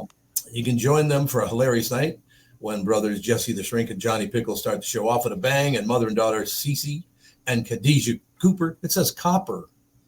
Oh, no. Oh, I can't. That's my bad. That's okay. It's Cooper. Oh, doesn't check his work. I told you I didn't want to hire him. I'll take responsibility for that one. That was a rush. Well, now maybe you're a policeman and you didn't even know it. Who's a policeman? Khadijah. It says Khadijah Copper. Oh, Copper. Yeah, I get you. Oh, yeah. I was thinking copper, like the metal. Yeah, that's what I was thinking. Did you guys all sleep in pretty late over the 4-day holiday? Is that what's going on here? We had some turkey this morning. A little tired. Did you really? No, I didn't have any turkey. Although I was telling Brittany, like the day after Thanksgiving, I was shamefully eating just macaroni and cheese at 8:30 in the morning, because why not? Not shamefully. That's what you're supposed to do. Yeah. I don't know. Okay, what we got to do is tee up another show with you and your mother. And, if you want to bring Jesse and Johnny in sometime, because that show is this Saturday, is that correct? Yeah, it's on Saturday. Yep. On Saturday. So, yeah, I first of all, I love meeting new people anyway, but I really, really enjoy meeting someone who is very, some of your statements are very, very bold for a person as young as you. What are you, like 19? Me? Yeah. 41. I just turned 41. That was close. Yeah, you were real close. You were real close. Yeah, I just graduated high school. I have a 19-year-old child. You have a 19-year-old? Mm-hmm. Boy or girl? Girl. Is she funny? She is so funny. See, I knew it. Anything to do with this? Well, not yet. It really just disappoints. It just disappoints me. She doesn't want to do comedy and throw her life away. You know what you got to do, Khadijah? This will work, because this is what my mother did. Okay, why don't you get a job as an over-the-road trucker? She'll be in that comedy scene before you know it. That's true, because she's not a very good driver. Is any 19-year-old a good driver? No, but she has confidence. So. That's the scariest combo. And that's all teenagers I know now have this blind confidence. Like, I used to nanny, and I remember following my nanny girl, Brookie. She was like 14 at the time, in the wrong direction for like a mile because she was so confident. And I was like, that blind confidence is wild. It is wild. It is, because like I talk about it on stage, and like at this show I'm going to talk more about like my mom and my daughter than I do in like my regular sets. But it's so interesting because like me and my daughter were raised very differently. The one thing we have in common is that we're both only children, but like my mom raised me to be tough. My mom raised me to be independent. And it was just like a different time, growing up in the 90s and the 80s. And like my daughter by the age of 6 could like articulate every feeling down to like the letter. Like she had feelings charts, like she understands herself. She's like eloquent. And like me, I was like, you don't even know what it was like for me growing up, because the grandmother you have is not the mother that I had. That's how it always goes. No one ever believes us, right? Like nobody ever believes us. But like, if you need more evidence, so my daughter turned 19 and like needed a car, and I was like, I'm not buying you a car because I'm paying for school. And I was like, you got to figure that out. So what did my mom do? My mom gave her 2019 Ford Escape and bought a brand new car. Shut up. That's what my mom did. That's what my mom did. Yeah. Well, my parents were the same way. I remember getting, because I'm the oldest of 3. So when I turned 16, it was like I got my great grandma's hand-me-down car. My sister turned 16, and I remember I called her for her birthday. She was like, Dad's trying to buy me this BMW, but I don't want the BMW. I want like this other. I'm like, But get the BMW and give it to me because it's like I got grandma's car. There you go. I get a BMW. I was like, my daughter's car has Bluetooth. I'm still driving my 2014 Dodge Caravan that I bought because I was like, I'm a mom now. Like, I'm a volleyball mom. Like, and like she's driving this brand new, like 2019. Yeah, you got your aux cord and everything, and here she is just connected like that. Yeah, I'm resentful. I did slash her tires once out of. That's appropriate. I'm just kidding. Yeah, must You need to humble them. Yeah. Oh, I you're love that like line. hockey? Okay, I'll put sugar in your gas tank. See how you navigate that. Now, let me show you the difference in generations here because I got my driver's license at 22 years old because I couldn't afford a car before then anyway. So it would have been a total waste of time. So you guys are driving. Oh, I had to drive a beater at 16. Tough titty. I didn't get anything. That's right. You grew up in the city though, so I'm assuming you just kind of walked a lot of places. Where me growing up in the country, try to make it look better for you. It's 10 miles uphill both ways. I can't just Oh walk my that. gosh, we are breaking stereotypes, Like, Tevin. come Oh my on. God, come on, Tevin. Let's go. Who would have thought?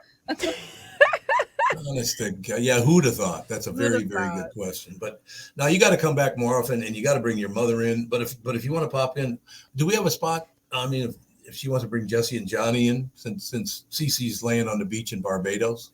Yeah, we have holes in the schedule, and if there's an 11 o'clock hour for the family show any day of the week, Yeah. have you guys Yep. in too, I think it's a so- great idea. That's a great I idea. would love that. We'll just text about it and we'll like get it set up. So are you always in this good a mood? Yes, it is. Yeah, I am. I love that. I am. It is I great. can't help it. I'm just like, I don't know. I love life and like I start my day with gratitude every day. And when you do that, how can you have a bad day, even if bad things happen? It's a wonderful thing to say. And I'm glad you said that because, a lot of young people listening are going to go, well, maybe I should follow that advice. That's a great idea. Even like, so yesterday I even posted something. I am not a great parallel parker and I do have this huge van. Like, I'll be honest, like we're all friends now. I'll be honest. I'm not great at it, but I went downtown to breakfast and I was like, I'm going to have to parallel park. I'm going to pay a lot in this ramp. So I was like, I'll just parallel park. I'll squeeze into it. And like, I was doing better than I thought. I was like, oh, holy crap. I'm like really doing it. And then like the universe was like, here's a gift. The person that was parked behind me literally got in their car as I was trying to like Mickey Mouse my way and left. And I was like, what a small win. I am so grateful that I don't have to like hit somebody's car accidentally. My facial reasoning, I don't think it's like that great. So like what a gift. And like I just say that to be like there is small things that happen throughout the day that people ignore that is like what a win. Like that just made my day so much easier. Like my anxiety went down, my shoulders were in this because I'm driving. I'm like, oh my God, okay, like I'm gonna get in this spot. I'm gonna squeeze in here and then hope that the people around me can get out. But I didn't have to worry about any of that. Everybody had space. Yeah. Get out. So yeah, just like find gratitude and like, yeah, I don't know. I think it's really important. Okay, I'm going to close with this because Brittany she is going to celebrate what I'm about to say here. Okay. All right, I'm ready. Catherine and I over the holiday drove a long way to visit some friends, right? Long way. So she was driving and then after a long time, she pulled up. She said, why don't you drive for a while? And, so we can both rest up and all the rest of it. So I got behind the wheel. About 2 hours later, she goes, would you mind pulling over at the gas station right here? I said, yeah. She goes, yeah, I got to pee, which was a lie, by the way. So I would pull over. I got out of the car. She gets out of the car. She gets behind the wheel, says, you're not driving anymore. She wouldn't let me drive anymore. I was actually shocked she let you drive at all. At all. Never heard her letting you drive ever. Because Khadijah, because I still have a little bit of the side in me, I do tend to honk my horn and scream at people a lot when I'm driving. If you know what I mean. No, yeah, that was pretty clear. Yeah. Pretty clear, Tom. I know exactly what you mean. Yeah. It's fun having Tom as a passenger because he will become as irate or more angry than you as a driver. So like we almost got hit. I was dropping him off at an appointment, and we almost got hit. This car flew by us, and I was like, oh, the nerve. And Tom is saying every swear in the book, and I was like, yeah, like I need somebody on my side. Like I like the hype up. I was like, all right, yeah, I'll be re-mad at this. Oh, and 20 minutes later, can you believe that? I'm like, I cannot. Like it was the best having Tom. Oh my God, what support. Yeah, that's what. Yeah, we need anger support when it's necessary. I do. Thank you. Yes. And I can't remember their names because they all start with an M and an F, but if you know what I'm saying. Yeah. It was nice. So, but you did protect the other people because you never did pull over, so that was good. Yeah. Whoa, Brittany, get it up. Yeah.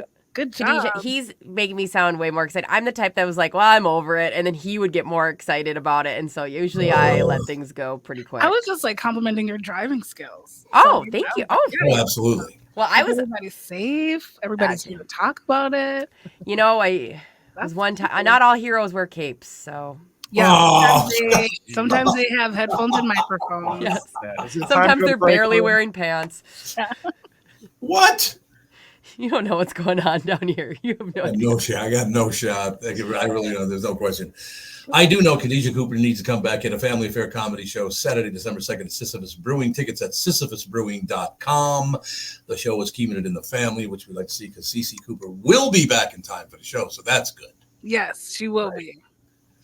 Excellent. We'll come back. I loved having you in studio. I really did. Oh my gosh, this was a blast. Thank you so much for having me. It's a great pleasure, and we'll see you soon, all right? All right, take care. Thanks a lot. We'll take a break. Be right back right after this. This is the Tom Barnard Show. Listen live at tombernardshow.com or on the Tom Barnard Show app. I'm so happy to welcome back our longtime friend, Sabre Plumbing, Heating, and Air Conditioning to the show. I've known Steve, the owner, for many years, and I completely trust Sabre to keep my house comfortable. Why? Sabre does everything the right way, and they always put the customer first. I love the team at Sabre because their service experts are experienced NATE certified technicians, not salespeople. Their pricing is completely upfront, and they fix only what needs to be fixed, nothing more. Sabre is dedicated to giving customers what they need, when they need it, at the fair price, keeping your family safe and comfortable without breaking the bank. Give Sabre Heating and Air Conditioning a try. I know they'll take care of you just like they've taken care of me and my family. Whether you need a new Bryant furnace or air conditioner replaced, or you need a service call to get you going again, go to saberheating.com. That's SABRE heating.com. And Bryant, whatever it takes. Recently, Jim Paul of Valley Buick GMC was contacted by a company that does on-site sales. Jim was confused. Wait, they don't know anything about us. Our staff, our reputation, most importantly, our customers. Hey, pal, no problem. We do them all over the country. You know, get the manager off the roof sale, inflatable gorilla sale, and our favorite, the 13-hour sale with a giant clock that goes to 13. Urgency, baby. We bring our crew because, well, your people are, let's just say, a little laid back. And the pricing? Nothing special, sport. But Jim thought we price competitively every day. Our prices are special. We definitely don't need these guys. But sale does convey some urgency, so we made a bold decision for his fine dealerships. Announcing the Valley Buick GMC 365-day sale. And we can even extend it a couple years or so. I got the air dancer guy, scratch-offs, plastic keys, bubble machine. Valley Buick GMC in Apple Valley or valleycardealers.com. Hurry. Guys, if you want to reignite your intimacy once and for all, listen, just give Twin Cities Premier Health a call for a discreet and confidential in-office evaluation by their highly trained staff of medical professionals. Acoustic wave therapy sessions are 25 to 30-minute treatments with no pain, no downtime afterward. And right now, Twin Cities Premier Health is offering a free treatment and a free consultation when you book today. Receive this $800 value when you use code word TOM at TwinCitiesPremierHealth.com. You may know that age-related erectile dysfunction is most commonly caused by a buildup of plaque in the arteries that supply blood to the erectile tissue. Acoustic wave therapy can rescue your relationship and has been clinically proven to break up plaque. Definitely take advantage of this limited time special offer. Receive a free treatment and a free consultation when you book today. This is a savings of $800 when you use code word TOM at TwinCitiesPremierHealth.com. Be sure to use promo code TOM so we get credit for sending you. I wouldn't recommend a service like this unless I knew they could help you. TwinCitiesPremierHealth.com. We are back, ladies and gentlemen. Khadijah was wonderful. Yeah, had a real nice time. so fun. Great. I loved how positive she was. I want to test something. I'm gonna Oh, Andy's testing something. mute that on here, and I'm going to turn this up. How's that sound? I can now hear myself, There but it's we go. late. Much better. But it's a second off. Oh, It'll be worse. that is worse. You're right. Well, But never you mind. did figure it out. It was a good idea. Well, we'll get it figured out soon enough, right? There we go. We're now back down. Good. Yeah. Yeah. I could hear myself beautifully, but there was a delay. So do you know how to take care of the delay on that one? I will have to think for a while. We'll think it through. That's all I know. I once had to What? do a whole half-hour segment with Oh, that yeah. voice back at me. Oh, and yeah. It Yep. literally broke my brain, and I will never do it again. Because every time you start talking, it feels like someone talks at you, and so you go, hello, like it was the worst ever. It was being water tortured, I'm pretty sure. We'll get it figured out. You know, I got it, Brittany. You are your timing is amazing. I was just going to congratulating you for not leaning on your fist for the whole show. So the first thing she does is lean on her fist. It's so funny because you take it as like a negative, but I'm like so engaged that I'm not even using the back of my seat. Like I'm launched forward. I'm like couldn't be the opposite. When you ever say I'm leaning on my fist, I'm like in it. I'm like when you do that. I just no. and then sometimes I just hold my neck, but I also have really bad shoulders. I have like really You bad. do? I never know how to like. From what? Correct. They say it's arthritic pain. That's pretty generic. So you're an arthritic pain in the neck? But anyway, so I was going to give you a compliment, and I will still, because you were engaged and all the rest of it. 3 times during that interview, I looked over at AJ and he yawned. He was like, it's like, but you that's know not what? a good image. That's not a real good image there, AJ. That's right. AJ's not here. I can't even bitch at him to his own face. I think you realize like some people just yawn a lot. Like it has nothing. I to do yawn a with, ton. Yeah, I see. Yeah, Andy has the big yawns that he tries to kind of like hide, and like I think it's just an oxygen thing. I think it has nothing to do with being bored. I don't know what it is. I I probably yawn twice an hour, all throughout the day. I don't know that I've ever been so bored with something that I've yawned.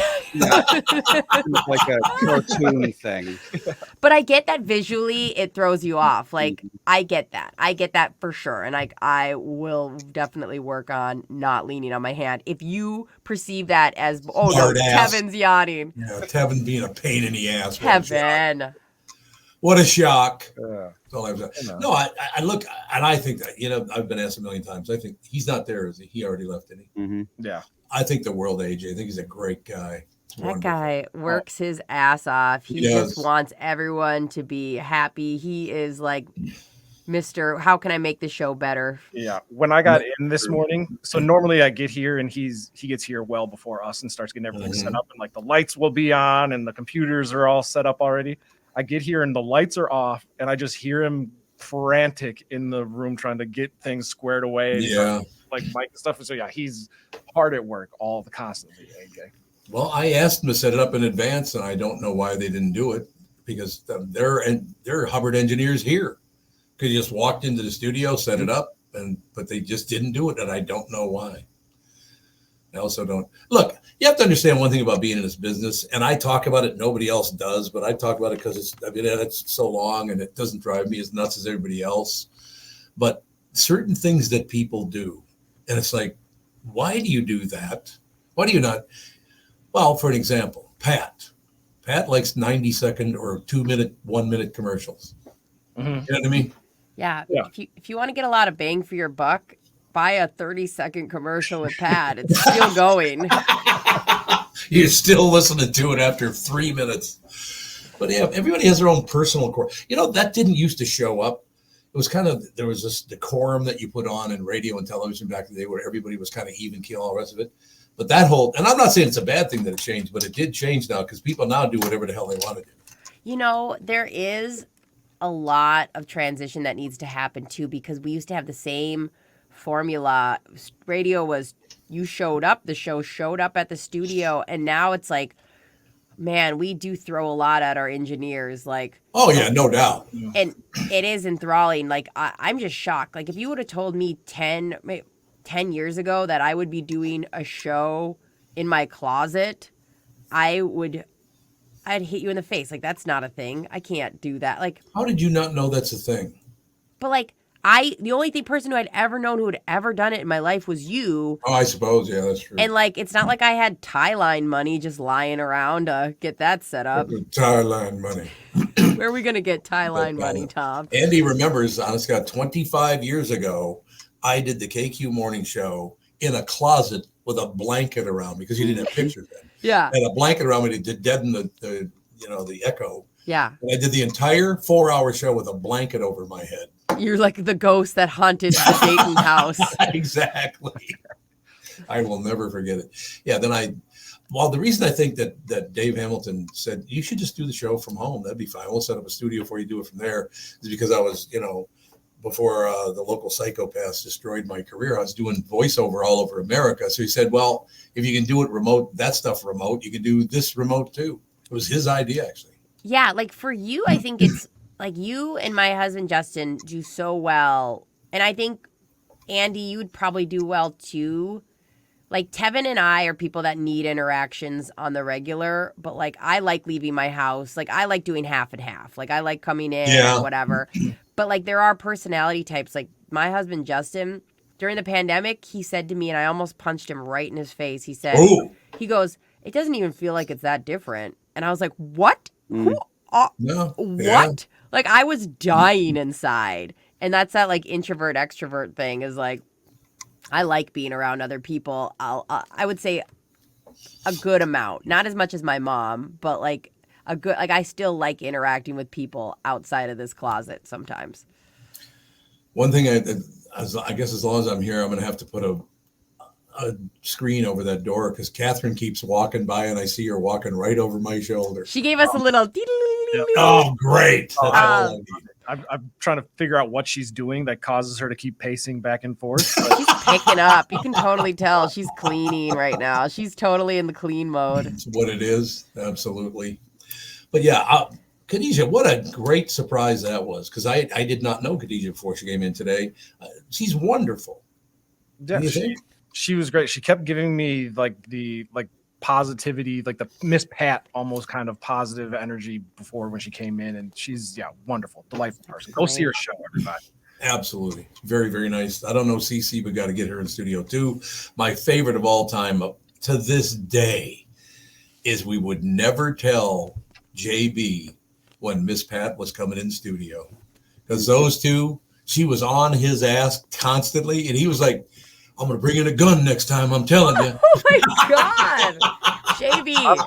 I've met two people in my life that don't like Miss Pat, JB, and then there was a bartender at the comedy club in Arizona that I was working at. Really? Like, hated Miss Pat. Why? Like, she was one of those people where she tried to go above and beyond to make people like her.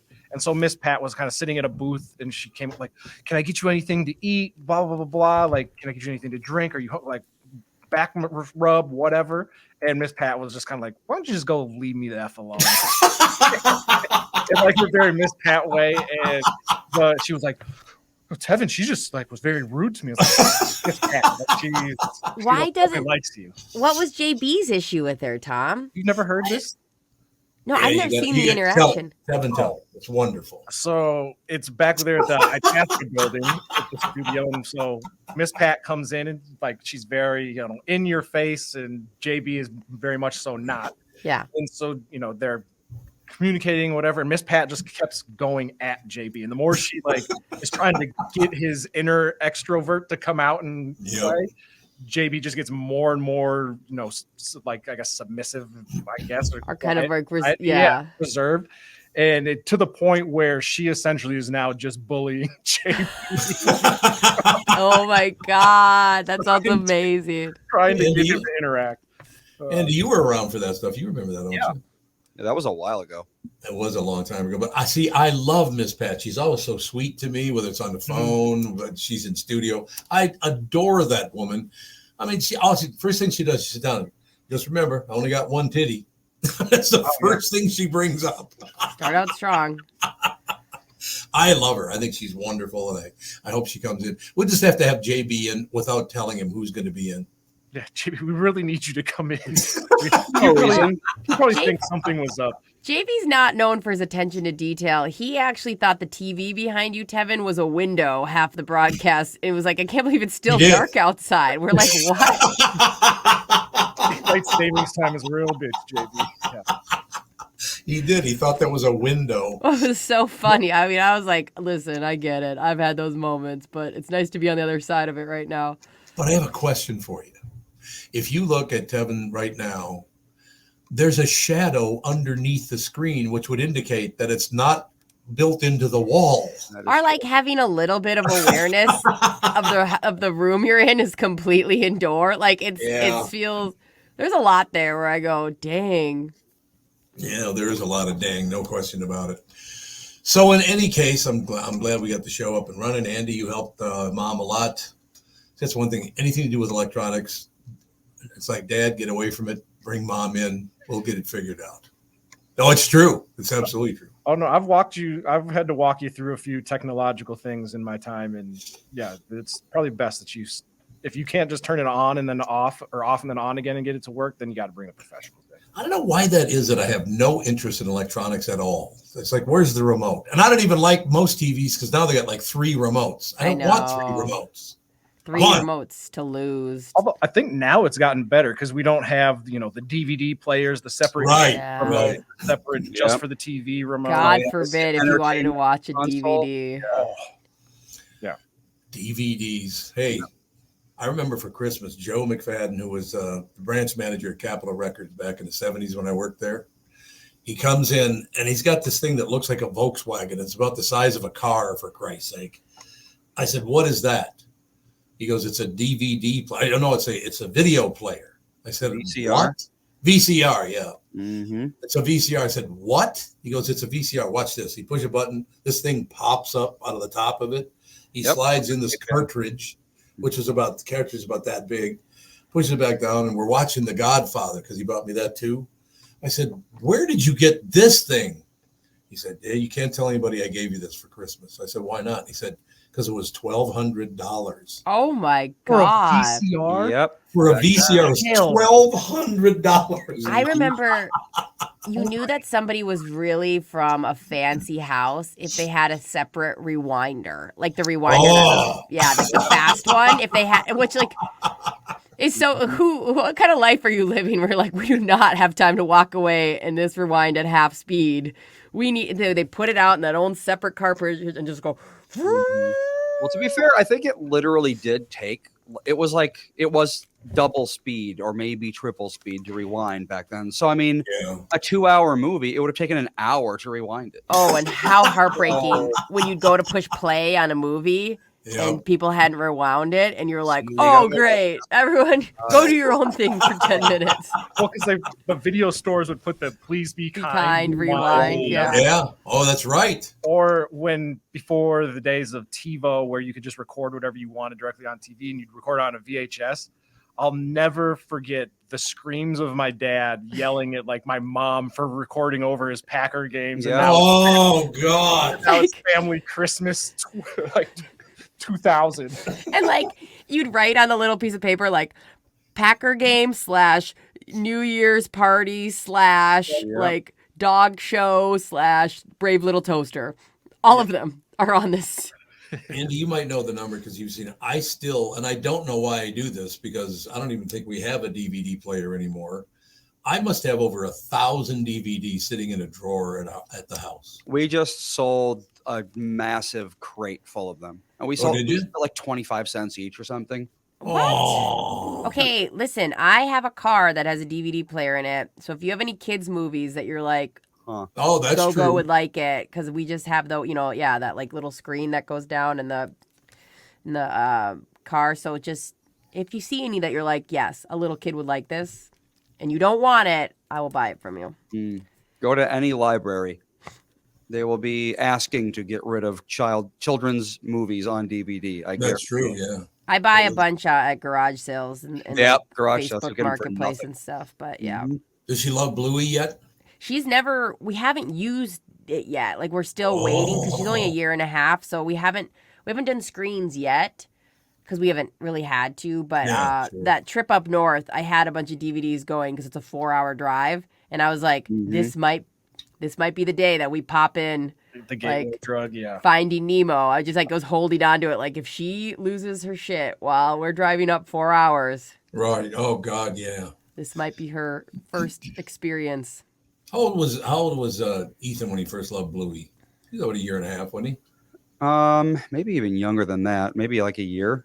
He loves Bluey. Yes, he does. He thinks it's wonderful. Although guys- he's kind of transitioning away from it now. Really? What's his thing now? It's called Super Simple Songs. We listen to super simple songs. It's more age appropriate for him. Bluey's, I think, a little technically old for him. Yeah, it's a Because little he likes complex. the colors and but I mean, like, so for example, we have this. It's like Where's Waldo, but it's Where's Bluey. Yeah. So on every page, it's just scenes from the show, and you have to find Bluey, and you have to find Bingo and that sort of thing. Yeah. And he I'll be like, "Where's Bluey?" And he'll find Bluey, and then he'll point at this character that I like. It's in 2 episodes, and their name is said one time across those 2 episodes, and he'll be like, "Look, it's Chloe." It's like, how the hell do you even know this? I don't know this, and we've seen the show. We've gone through it like 5 times. So that super simple songs is nice because they learn stuff and it's like super helpful. And he loves to play along, raise your hands, and he'll raise his hand. yeah, like make a triangle with your feet Yep, kind of vibe. exactly. Anyways, we were at a friend's house and Go-Go, they put in this super simple song and Go-Go was not feeling it. To her defense, her mom has made her listen to Taylor Swift. We were on Kid Rock for a while. We like listening to music we want to listen to. Kid because- Rock, as in the My guy. name My is Kid Rock? name is Kid Rock. Yeah, I don't know why, but bomb to bomb to bomb to bomb, biggie diggy diggy was her. Ball with the ball, not Thank bomb with a Ball ball. with a ball. Sorry, Ball with the ball, the bang, diggy, diggy, diggy, say the boogies it up, jump the the boogie. boogie. Yep. See, You know she what that's loved that one. originally- So you know what that's originally from? No. It's the Sugar Hill Gang. Oh, that makes sense. Yeah, that That does does. make sense. But yeah, I watched this other kid know all this stuff that she learned from super simple songs. So now we are trying to transition to super simple songs from more complex like Taylor Swift and all that stuff where she'd known. So she only allows a little bit of a sprinkle because she'll say, next song. She'll go next song, Yep. next song until we finally play like a Taylor Swift song she knows. Like last night we let her listen to Reputation and she's like, finally, Mom. Like, where have you been keeping this? One of the great moments of my life was Wednesday night. I mean, thank God nobody got hurt. Yeah. Could have. Wednesday night, we're at Alex's house for dinner, little early Thanksgiving dinner. And Ethan decided it was a good idea to headbutt their dog. No. Which one? Birch. Birch. Oh. Birch did not like it, I'll tell you that. But Birch is a good dog. He's such a good boy. He probably was like, why, Ethan? He was. He growled a little bit, and then he looked at us like he had done something wrong. I'm sure, I know. yeah. He's a great dog. It's like, you get headbutt, you're allowed to complain about it. Yeah, absolutely. That's a rule I live by. My family's Don't bite him, and I'm happy with any reaction you have, to be honest. Why did he start headbutting people and things? That's only been a few months or a couple of months. You know? What is up with kids just acting like their heads are a part of like a game? Because I know. Go-Go's randomly likes to flail her head back in the car seat. Yep, he does that all the time. And now And I'm he's like- doing it when you're holding him, so he'll do it right into your chin. Or Yeah. Oh, ow. And I'm like, what? And she'll smile, and I'm always like, is there something wrong with her, like mentally? Like, They do. like why does she enjoy this so much? Well, has So- she done the thing where she'll stand at a table or like a footrest and just slam her forehead into it? Oh yeah, and we're always like, and then Justin's like, we have Kevin to, loves this. yeah, and we have to go. We always go. We need to baby proof. Like Justin will be like, we need to baby proof. I go, this is not like there's no solution. Like we have walls. What do you The do? helmet. Yeah, Yeah, exactly. like- That's all you could do. The helmet, yeah. She needs lithium. Like what the actual hell are No, you toddlers doing, are ma'am? They're weird as hell. They're- You never they're know just what like- they're thinking. Oh no, like I want there to be a gambling game out there where cameras just follow around like a toddler and you have to bet on what they're gonna do next. Yeah. Because you would never get it right. Like you'd be like, whoa, that is a wild move right there. Why? Why? Oh, it's like a cat where sometimes they'll just be they'll be laying in a sunbeam asleep, and then all of a sudden they'll just like pop 3 feet into the air. And, And, like, what got into you that you like felt that bite way? a footrest, and you're like, oh, okay. Yeah, exactly. Like, you're always living with a crackhead. Like, I'm sorry, what? I thought you were sleepy. You're just sitting there perfectly still, and all of a sudden they decide that your foot needs to be attacked. Yeah. Mm-hmm. That's You it. know, you might think you're hiding it, Tevin, but you have to remember where I grew up, because Tevin this entire time's going, white people. Are I you? saw it. No. Yes, you were you liar. I will be the first one. There's one thing that I love in this world is waiting for you guys to tell a story that is definitely a cultural thing and then calling you out for being white. This is not one of those. Children of all races act insane. Yeah. That That's is one universal truth. And parents of all races have no idea what they're doing all the time, always. There's nothing you can do when they're No. 2. And well, because I remember, well, not that I remember being a kid, but my mom would tell me stories about, she'd be like, yeah, you'd be, watching your Barney tapes, and I'd try to go to the bathroom quick. I'd come back and you'd be outside in the front yard running around. It's just like, there's just no end to like how on your toes you have to be as a parent. Oh, absolutely. Yeah, Ethan can open the doors now, so it's. Oh, I don't even try to shut it. Because if I shut it, she loses her mind. So now it's to the point where I haven't peed in my own bathroom unless I'm doing this show where I'm hiding out. Like, I don't know what that's like anymore. I don't mean the bathroom door. I mean the front and back door to the house. Oh my God, Ethan. Take it easy. So you can't leave him alone. He'll just leave. Is Ethan a sprinter? Like, will he try to get away from you guys? Yeah. Okay, because Go-Go, Luck, that's the one thing we have going for her. Is she wants to be in sight of me all the time. Like, that's the only thing we have going for us right now. I was installing something in back, on the side. And Ethan is just in the backyard, just running around. I can't see him most of the time, but we have a fence, so it doesn't really matter. But yeah, he doesn't care if he's within eyesight. He'll just go do his own thing. My little brother was like, there was one day where he escaped out the back door of the house, and we thought he was lost. And because we had this barn, and he was back playing with like his Tonka trucks or something. Yeah. Dead silent. Mm-hmm. I remember my mom and dad, Scotty wouldn't respond to anything. We spent the whole entire day like just about ready to call the police, and then we happened to go around the backside of the barn. He was just there playing in like the dirt, just having a grand old time. Yep. I love having kids, though. Honest to God. And then grandkids. Well, it's great having grandkids because they go home. Yeah, I bet. You don't have to put up with the all-night deal. But no, I love those gatherings. It's wonderful. Beverly sent Go-Go a bumper car for our house. So she's living that grandparent life where she was like, and it lights up. It's insane. It's just like, thank you, Beverly. Must be nice in Florida right now. Where is she? She's in Fort Myers. She'll come back in like a week and a half or so. She'll come back soon. So. Oh, she just goes down for short periods? Well, they went down early this year, but then she wanted to come back for like a month in December. So she's going to just come back and stay with us, hopefully. She's going to be there for Christmas and that kind of thing? Yeah, we fight over my mom, me and Lindsay, because we both want her in the house, and then we don't want her, but we want her. I want mom all the time, always. Like, I am such a mama's girl. Like, so, and she's so good with Go-Go. I feel bad. I think at some point she's like, I'm going to go to Lindsay's because I need a break. And we're like, oh. Oh. But, one thing I really like about your mother is she likes me much more than she likes either of you. So that's good. That is actually totally true and super annoying. That state fair trip, she was living her best life. Like, what a woman. I love your mother. Thank you. She loved great you. It's person. so annoying. But why didn't she pass it on to you? What happened? What's so annoying? We got to take a break because we have an entertainment reporter named Kristen Burt who is up next. This is the Tom Barnard Show. Hello, I'm Brad Huckle, President and Chief Lending Officer at North American Banking Company. And I'm Michael Bilski, CEO at North American Banking Company. As a locally owned and operated community bank, we work with many multi-generational businesses. Take personal care dentistry of Roseville, for example. Dr. Walter Hunt, also known as Painless to me, has been a longtime customer of the bank since we opened the bank in 1998. When his son Kyle was ready to join the practice, they wanted to expand quickly. With their additional space and equipment, they now are able to see more patients each day while providing the same level of care and service. Okay, guys, I'll take it from here. If you run a family business or any kind of business for that matter, you should be banking with Brad and Mike over at North American Banking Company. Every time I deal with them or their team, I know I'm working with experienced professional bankers. So why not bank with my banker? North American Banking Company, a better banking experience, member FDIC, equal housing lender. You need to know a guy for your auto repairs, legal issues, banking, and more. The same goes for investment advice. You need a guy to help you be successful, someone you can trust who gets results.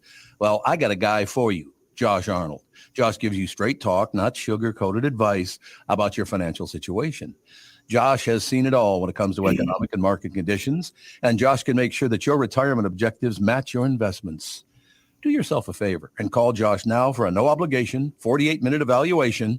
You've got nothing to lose, and you'll get a different point of view for your investments. Call Josh at 952-925-5608. That is 952-925-5608. You'll be glad that you did, and tell him his guy, Tom, sent you. Investment services offered by Josh Arnold Investment Consultant LLC, a security investment advisor. Past performance is no guarantee of future results. All investments involve risk. All comments and opinions are Josh Arnold's and do not constitute investment advice. Tom Barnard is a paid endorser. You know the song Kokomo? It's supposed to be off the Florida Keys, right? Hate to break your Beach Boys bubble, but that's a fictitious place they made up for the song. Fortunately for the rest of us, Florida Keys island chain are as real as the taxes you have to pay in Minnesota if you're a resident. Now that's the reason to move south. In addition to Florida and all of Monroe County being beautiful, the Keys from Key Largo to Key West are even more beautiful. This is Tom Barnard, part-time Florida resident myself. And if you want a second house or a new retirement home or want to become a Floridian, may I suggest you contact Matt Carlson from One Key West Realty. Matt grew up in Litchfield. He's a super real estate agent when it comes to finding your tropical island space in the Keys. He lives there and here, and Matt knows what's best in Key West to buy.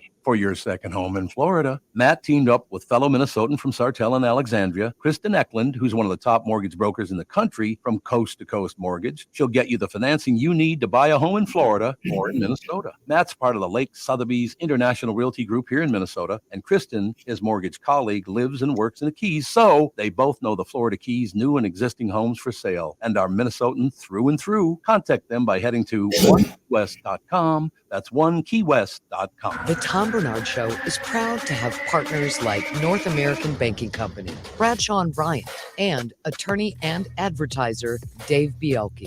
I've been advertising on Tom Barnard shows for years. I like Tom, not just because he's a good guy, but because the ads I run on his show bring me new clients that are hard at work and need legal help. Tommy B works for me. If you'd like to find out more about growing your business with the Tom Barnard Show, go to tombarnardshow.com. Word partner. No, we got like three people in the closet. Although I'm not in a closet, I'm just in a kind of a room. So it all worked out in the end. But Kristyn, how you doing? Good. Did everyone have a good Thanksgiving? Indeed, had a great time. Got together starting on Wednesday night. How was yours? Relaxing. I worked out, I ate, I slept, and I rotted on my couch watching TV. It was perfect. Yeah, you look well. You're very relaxed. That's a good thing. Yeah, it was a great thing. I really needed it. It was a busy few weeks leading up to the Thanksgiving holiday, and I just needed to rest and not do anything. One of my favorite things I was thinking about you the first time this person said it to me. So Tommy, I've been tuning into Bass Law. And I said, Bass Law man. I said, yeah. He goes, I can't understand what the hell they're saying. And I said, they got that Mississippi, Georgia accent. It's not very easy because there are a couple of times they're sitting out there and they have this deep conversation. And of course, if you've never met anybody from Georgia or Mississippi, and it's not because they're black or white, it just is they're from there. That thick Southern accent.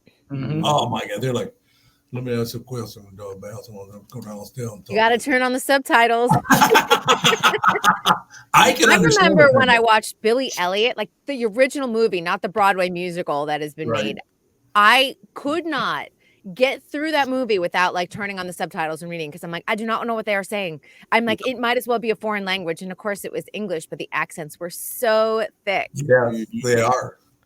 There's no doubt. Well, as a matter of fact, to bring it up and kind of by coincidence, so we drove and we're in Valdosta, Georgia. And I got out of the car to go in and grab, a couple bottles of water, something to drink or whatever. And there were two, and there was like I don't even want to know their ages, but it was two white guys talking to each other. in southern Georgia, right? I couldn't even understand what the hell they were saying because I talked to Mary yesterday and they told me to come down. I was like, what the hell are you saying? It can happen with the New England accents too. I Oh, get yeah. it. I'm like, I am from the land of no Oz. And that is No R. Oz. Yep. No That is Oz in the alphabet. Honest to God. Well, remember what was it? Pepperidge Farm, I think. Pepperidge Farm remembers. Pepperidge Farm remembers. What about your father strawberries? What the hell did you just say? What about your father strawberries? Okay. It's so funny. But yeah, it's hilarious because they're like, well, just turn the subtitles on. If you can't understand them, it's that Mississippi, Georgia, Alabama accent, and particularly in Mississippi, it gets really thick because after the hurricane hit Mississippi about 15 years ago, whatever it was, we took trips down there to try to help people out. I literally had to pay attention because it's really hard. And the funny thing about, and again, some people say, oh, what is it, a racist comment? No, it's just I had never seen an Asian person speak with a Southern accent before. It was a very many of them. Probably aren't many of them, but she was at the Beau Rivage Hotel in Mississippi. Beautiful young Asian woman, and I walk up to her, yeah, can I help you all out? I'm like, what the hell? Because it's so unusual, right? Well, it happens when people, even like Americans, go over and move to London. Oftentimes they start picking up a London accent. Madonna was famous for that. Oh, yeah. Speaking with a British clip, Gwyneth Paltrow had in the past when she was married to Chris Martin. It's funny. And you're like, where did that come from? But I even find I've never had a strong New England accent. However, if I'm there and I'm around my family a lot, sometimes my R's will get really lazy just from what I'm hearing and you pick it up. But you're right. Catherine and I were just in Boston last year, and I love Boston. You know, I've talked to you about this many, many times. There are very few people or places in America I don't like, but Boston is definitely one of my favorites. And they're just right up front. If you don't like it, tough shit. That's right. You have that. I got thick skin growing up in Boston because they'll just tell you, you look really tired. What's going on? And you're like, okay, I look like crap. So, all right. That's the real story to this whole deal. That's the real story. So I'm like, I better get some sleep tonight. So what's new in Hollywood? Anything good going on? Well, I don't know about you. I have a feeling Tevin watched this show because I feel like half of the internet did. And that is Squid Game, the challenge. Oh, good. I'm glad you did. Oh, God. Here we go. Did you guys already talk about it? No, we did not, but I'm thrilled because I watched it and it wasn't as good as I feel it could have been, but it was still, I thought, really entertaining, and I'm looking forward to the next set of episodes to come out. And I'm also kind of intrigued because there's some people that are suing the show. Apparently they got like hypothermia and stuff like that. I don't know if you have more insight of what happened. Yeah, so this is really kind of like the interesting thing that I wanted to bring up, because anyone who wants to watch it, first of all, it's on Netflix. There's 5 episodes out, and then the second half of the episodes drop on November 29th. This is a reality show based off of the scripted Netflix show that we've seen season 1 of, just so everyone is very clear. So real life people are walking into the challenges that you saw in the scripted show. It's very dystopian. And the wild thing about all of this is that the contestants didn't have an NDA. So they've all been on TikTok this weekend blabbing about what happened behind the scenes. And there's a very famous scene in Squid Games where they play red light, green light, the game we all played as kids. It's in the scripted show. It's in this reality competition. And they filmed it on a day where it was 24 degrees. Oh. They were wearing light track suits. So it's interesting. You're seeing everyone like running with their hands in their like coat pockets like this. And I thought it was actually a strategy so that when you freeze, you're not moving your hands. You know what I mean? You're just like, everything's frozen. It turned out that they were literally frozen. They were physically cold. And they told them that this challenge would last about 2 hours, even though the game's only 5 minutes. And it wound up taking, and I've heard a different number, but anywhere between 6 to 9 hours. Out in 24-degree weather. And I want to circle back on a conversation we've had a lot this summer. And Britt, you'll probably know exactly what I'm talking about. That reckoning of reality shows. And I get that this is what people are signing up for, but people are not signing up for being in 24-degree weather and nobody caring about their well-being.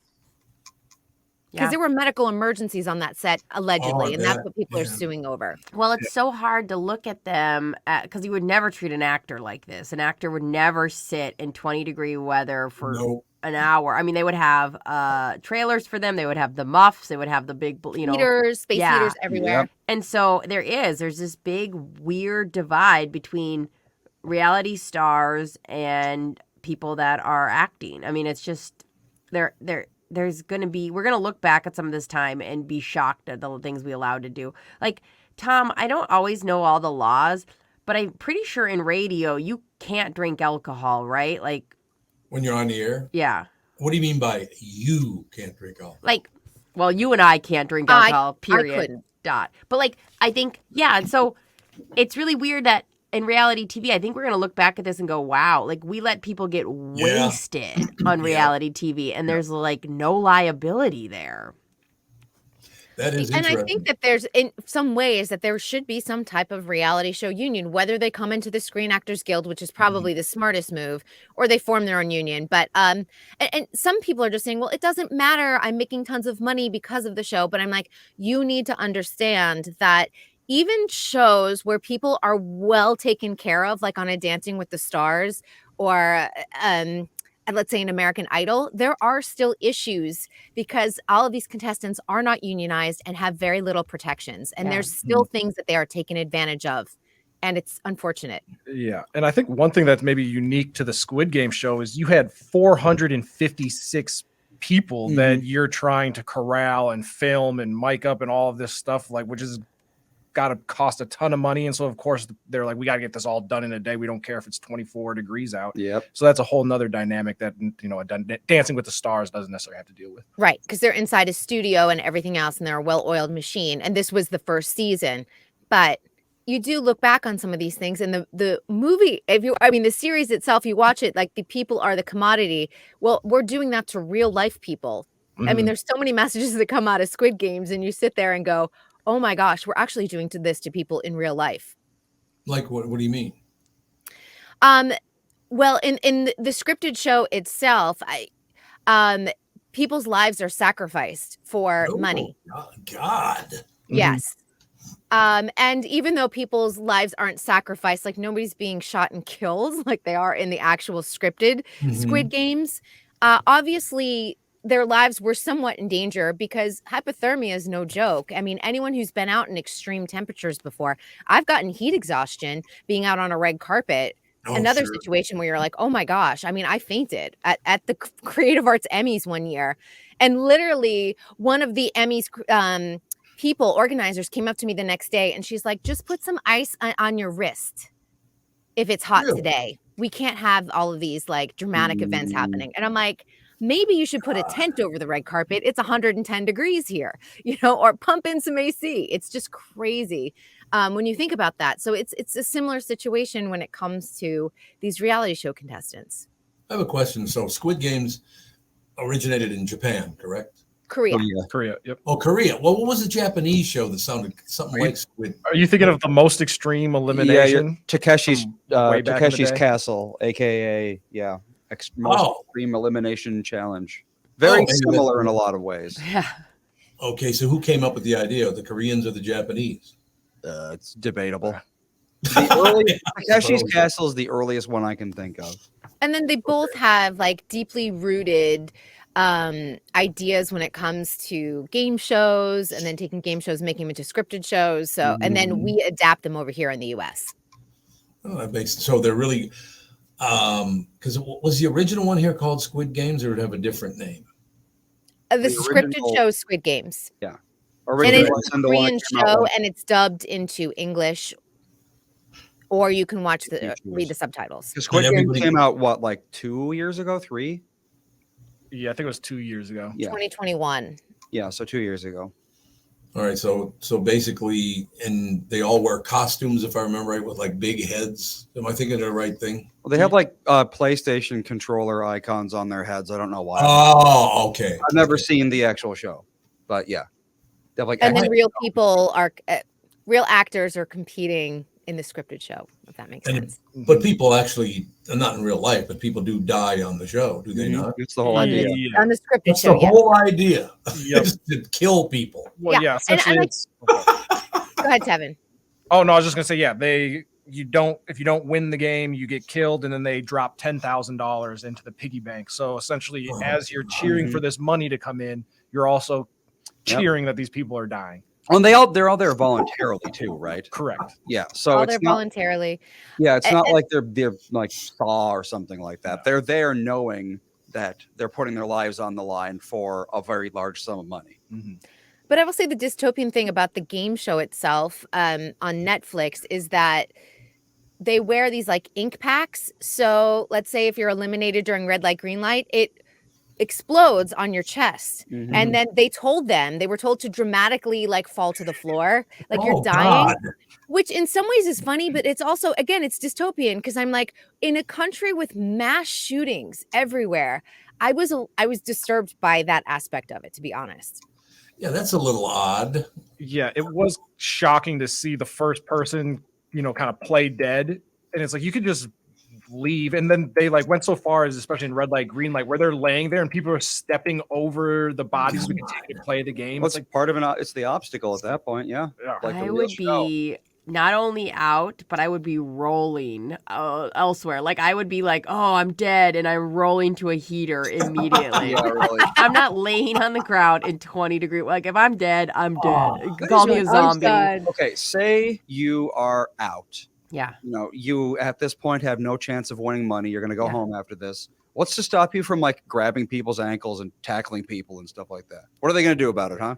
Like there I'm is a gonna ruin decorum. this game There now. is a I'm not decorum making far more in their society than ours, and like a following of rules that like just there would be, if this was an American Squid Game, they would be not only grabbing, they would be out of Absolutely. there. Yeah, I'd be grabbing a tree branch and hitting people with it.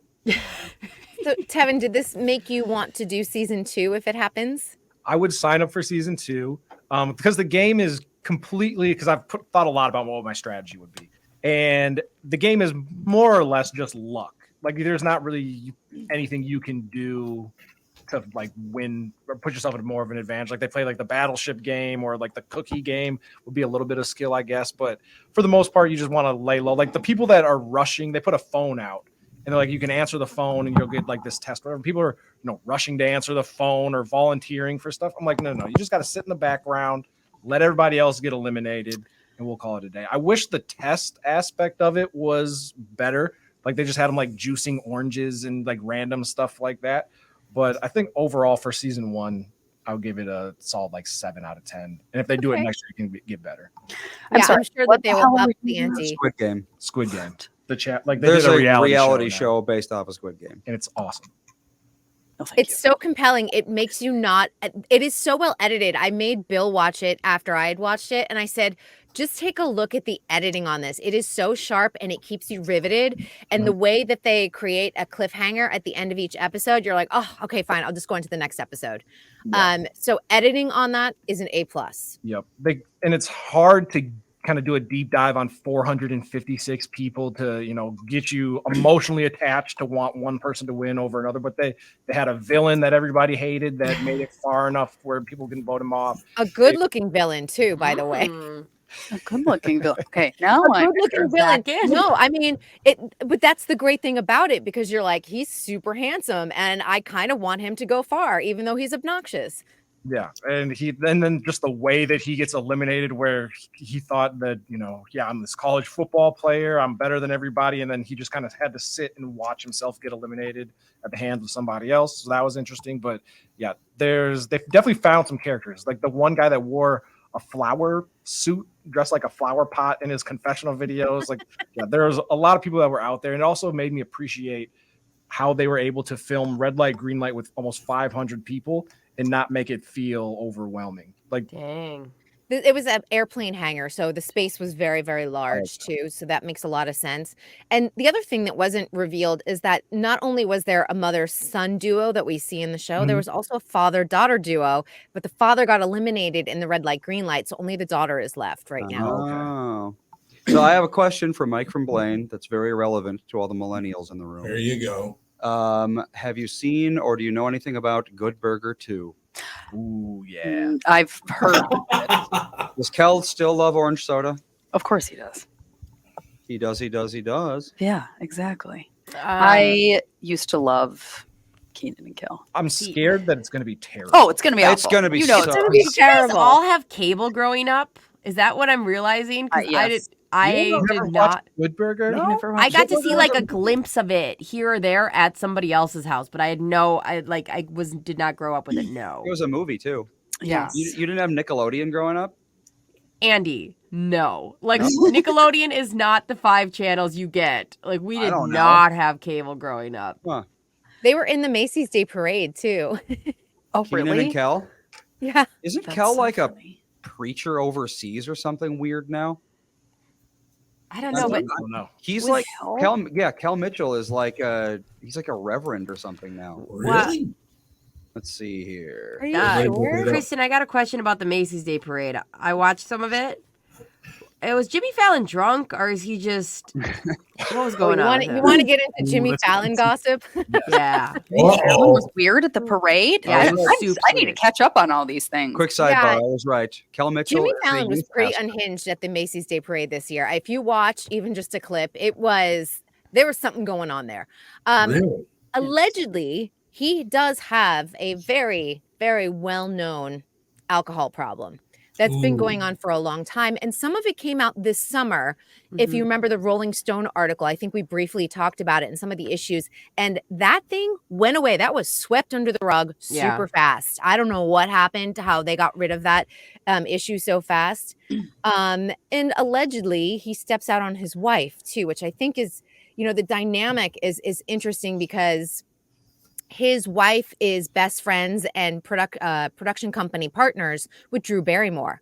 So like the three of them are like a little besties triangle. So for things like that to go on, allegedly, it's always kind of interesting. And I always wonder how Jimmy Fallon has gotten away with a lot of the sort of smoke that surrounds him quite a bit. And it felt like it was on display at the Macy's Day Parade. Yeah, it's really weird because when the stuff came out about Ellen, which is very similar charges, but almost to the lesser extent because they didn't have the alcohol part mixed in. Mm-hmm. I mean, people came for her. And then the Jimmy Fallon, maybe because it was during the strike and he didn't have to acknowledge it on his show as much, like it got buried so much.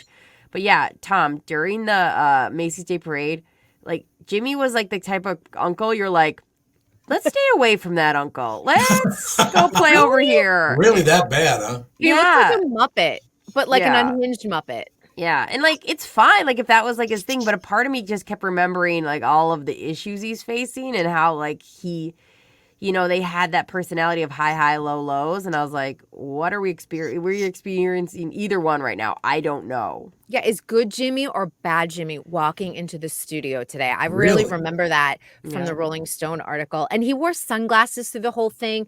And listen, I get it. I'm someone who's very sensitive to the sun when I go outside. But usually during the parade, celebrities just don't wear sunglasses because you've got the cameras on you. You've got enough shade when you're going by Central Park. And it's not the middle of the summer or anything else like that. So it just felt a little bit off for him to even be wearing sunglasses when it was 8:30 in the morning on parade day. That makes sense. And I have a question for you. So he's the host of The Tonight Show. Is that correct? Correct. Mm-hmm. Nobody watches that show. Why do they have him in the parade? Well, again, and we've talked about this, a late night show, the prestige of it and why they keep it around. You don't cancel The Tonight Show.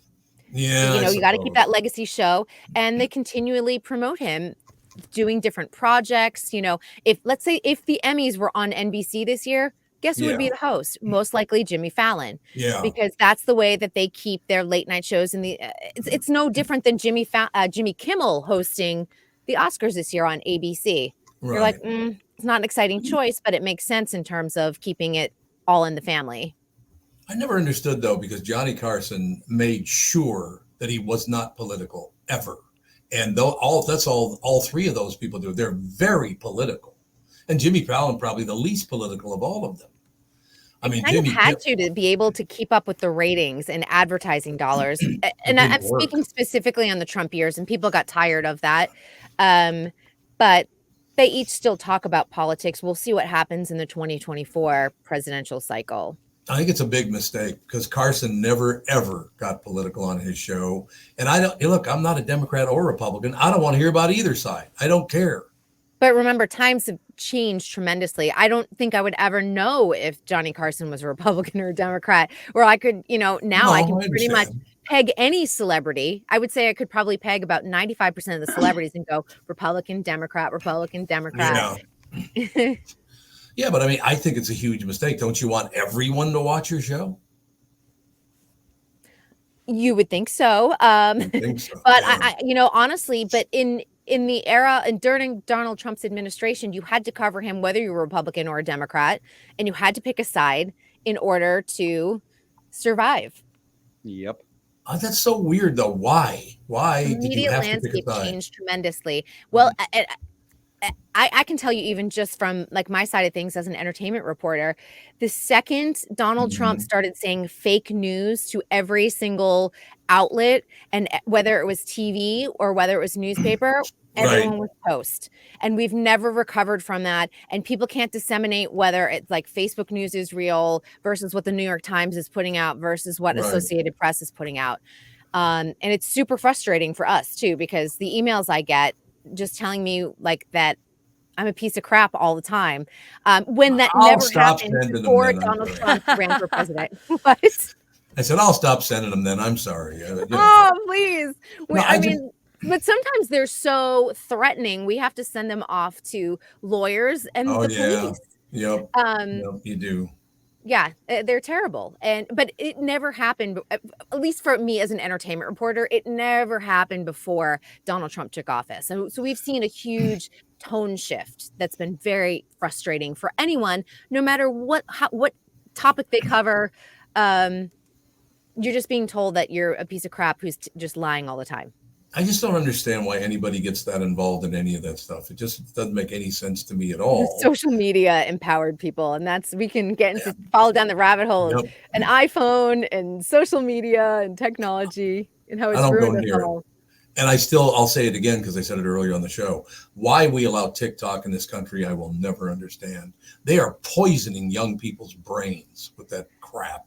But I would argue that we have that on American soil right here with Mark Zuckerberg and Facebook. So no, I understand what you're saying. Yeah, you're absolutely right about that. I just allowing people to be so hateful on your site. Why do you even want that? I would say TikTok is actually a little bit has more structure in place for pulling things down that are offensive compared to Facebook. I'm glad to hear that. And look, we get back to all that stuff you were talking about earlier. I really think, and I've become convinced, and I haven't had one person agree with me yet, but I swear to God, the all-star wrestling effect of Fox and CNN, I swear one from each place gets together every morning and goes, okay, here's what you're going to say, and then I'll fight back by putting you in a headlock by saying this, and then you can do an arm. It's fake. Almost all of it is 100% fake on both sides. Wouldn't you agree? Yeah, I don't watch either of them, so it really I don't either. It's very peaceful. I try about 2 minutes per every morning, and I go, oh, I gotta go. I gotta get away. No, just watch your local news and support them. Keep them on. I agree. Yeah. I couldn't agree more. Watch the local news because that national news is horrendous.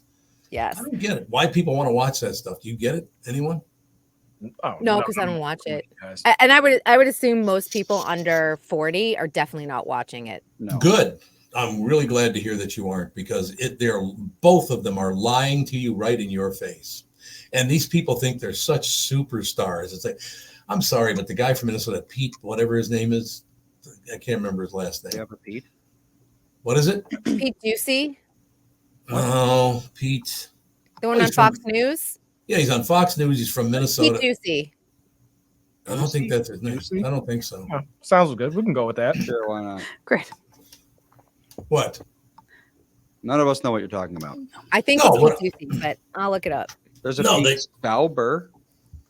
I don't know. It doesn't matter. But I had him on the morning show one time because we had everybody in. We had Democrats, Republicans, we had CNN, we had Fox, all the rest of it. Those people, it's all, I can't see it because it's a light reflection. I know, I'm like, yeah, good. What, you make me vomit? No, that's not him. He's a reporter. Yeah, I know who you're talking about there. Yeah. No, it's just the fact that every one of those people that I ever met on both sides are incredibly arrogant people. Darren says Hegseth. Yeah, Pete Hegseth. Yeah, there you go. Yeah, there you go. It's exactly who it is. Very cocky people, and I just don't get it. Yeah, I don't want to watch a news guy or a newswoman who's all cocky. Do you? No, doesn't work. Wouldn't think. Doesn't work for me. Well, no one does. That's why no one watches the news anymore. Are they, Kristen? Are their numbers both on CNN and Fox way down? Because that's what I've heard. They're way down, and they're way That's what down. I heard. The Trump era was their kind of like probably last golden era of making money. Okay. And you have to remember, most people under 40, I would say millennials, Gen Z, they don't have cable. So Right.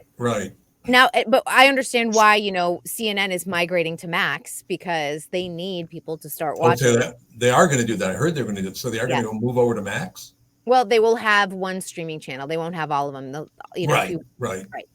But that's just one way to sort of try and hook another generation. But I just don't think that is going to happen because people get their news much differently. We don't get newspapers. You don't go out to your doorstep and get your newspaper anymore. People are consuming news off of the internet. But is that always honest and truthful? I say go and read Associated Press every single day. It is a neutral site, and you will just get the facts, and you are allowed to form your own opinion because critical thinking is a skill that is fallen by the wayside in schools. You got that right. There's no doubt about it. Yeah. All right. Well, I'll do that. Yeah, that's what I do now is I try to find the very neutral site that I possibly can because I have never seen such anger as I'm seeing now in America. The people are just horribly hateful. They hate everything now, and that had to come from somewhere, right? True. You know what I hate? Did you guys see the streaker at Disneyland this weekend? Yes. No. Yes. What? I know. Streaker, you guys, on It's a Small World. He got off the ride and started climbing up, some of the sets and taking off of his clothes. He was wading through the water too, and we all know how dirty that water is. You need that water when you're And riding. there's video. You'll see video on the internet, and people are like, "Get back in, stop!" Because the ride is stopped. But he managed to take off of his underwear and walk outside. So in Disneyland, It's a Small World is very small in Disney World, but here in California, it's a big structure. And he's walking outside because you take the boats outside. That's where you embark and disembark. And he's there with his It's a Small World hanging out in front of now. Yeah, he's going to prison for a long time. Well, yeah, I was like, besides maybe a mental health breakdown, where do you think it's a good idea to take your clothes off in front of a bunch of children on a holiday weekend at Disneyland? If we learned anything from The Simpsons, it's when Lisa drank the water and lost her mind, and it's I am Small the World. Lizard Queen. I am the Lizard Queen. Yes. We have the answer now. Yes.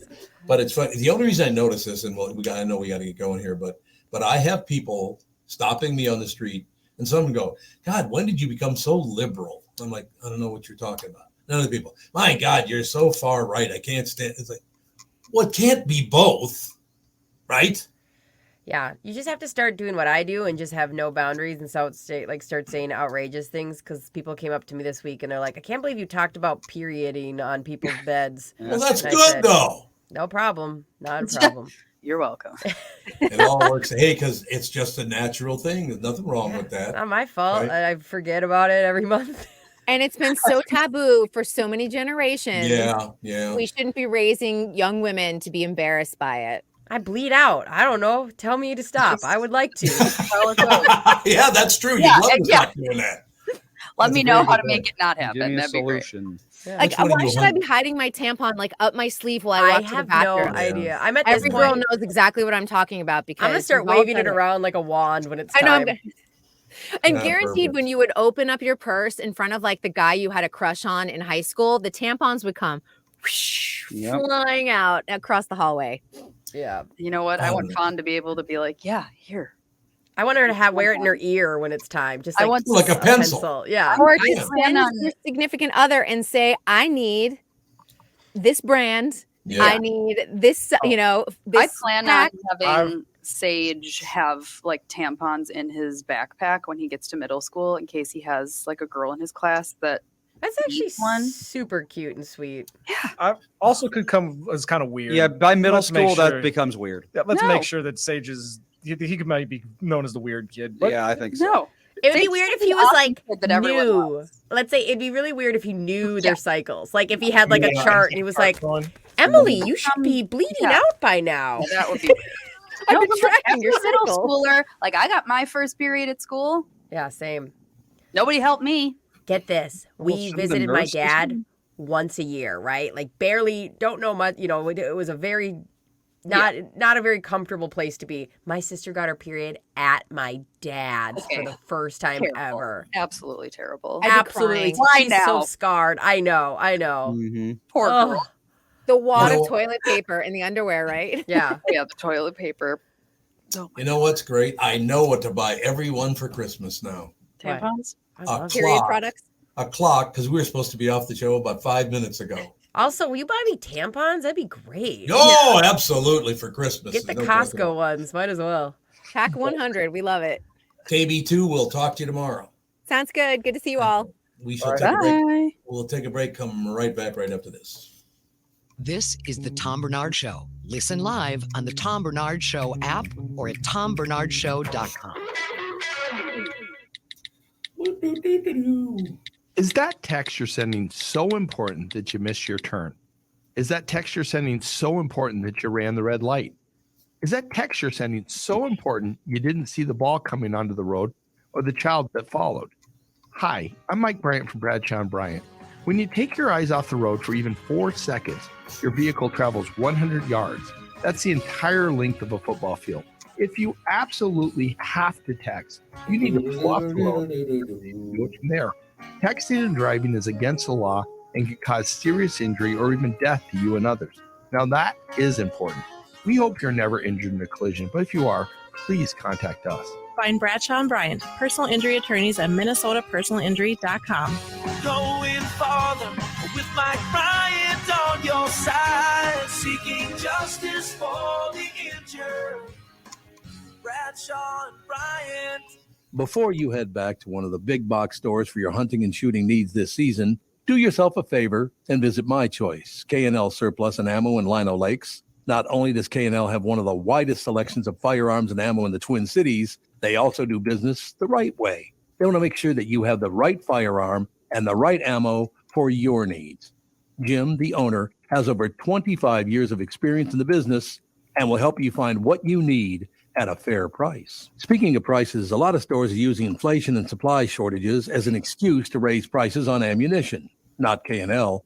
Jim's doing everything to hold the line on pricing so you can spend more time on the range. Find out for yourself why K&L Surplus and Ammo has been the choice of gun owners for over 25 years.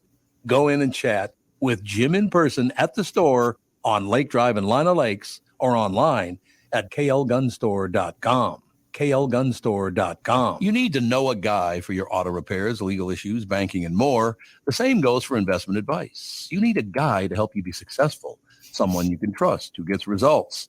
Well, I got a guy for you, Josh Arnold. Josh gives you straight talk, not sugar-coated advice about your financial situation. Josh has seen it all when it comes to economic and market conditions, and Josh can make sure that your retirement objectives match your investments. Do yourself a favor and call Josh now for a no-obligation, 48-minute evaluation. You've got nothing to lose, and you'll get a different point of view for your investments. Call Josh at 952-925-5608. That is 952-925-5608. You'll be glad that you did, and tell him his guy, Tom, sent you. Investment services offered by Josh Arnold Investment Consultant LLC, a security investment advisor. Past performance is no guarantee of future results. All investments involve risk. All comments and opinions are Josh Arnold's and do not constitute investment advice. Tom Barnard is a paid endorser. There you have it.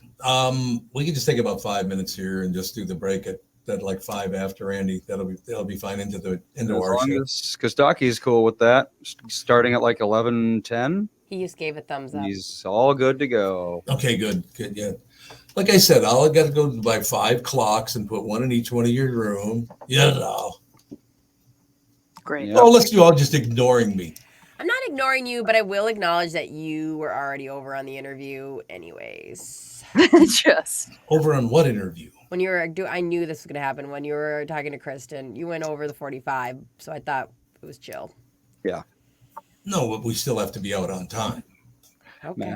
And I'll say that not starting the show at 8:00, I have no idea what time it is anymore. Well, exactly. That's true. What break we're at or anything like Reading that. time is the same. It's No. the same if you just look. Here you go. You want to take everything literally. We start like, is this the 8:15 break? You know what? Like time has no anyway, meaning in right. this place anymore. Time's a we contract. push everything back a half hour. I don't know. I suppose on podcasting, it really doesn't matter anywhere near as much. No, it does not. I suppose that is No, true. it technically doesn't matter at all. It doesn't even Yeah, I matter. suppose you're right. So everything is good. All right, so we got to wrap up this part of it because Brittany has to go back to bed. Yeah, that's my next move. That's also the other thing is Brittany trying to act like she needs to, we need the show goes to like Brittany. I have never you in sit my on life said one thing about the time. You did. No, I mean like leaving at 11. I have never been like, I better be out of here by 11. I'm a doctor. Like the only thing that happens I'm after a here doctor. is I walk out of this room and Go sees me and then it's game over. Like Yeah. And if I just stay in the class, I mean, if we could go to 12, that's fine. She naps at 12:30, so we could. It's fine. It's fine. You're not going to get invited on the family show. You're out of the mix. Forget I'm it. trying. Hey. You can work it all. I'm trying, man. Hey, family. All right. So what else is big in the news this morning? I really not even checked the news this morning. There were a couple of things that popped up, but I mean, I really haven't paid much attention to it. The number one story out there right now is when do you throw out your leftovers? And people have strong yeah. opinions about it. Andy and I are on opposite ends of the spectrum, so I would like to watch this really argument. get into it. We Yeah. really We've already Alex- eaten our leftovers. Oh.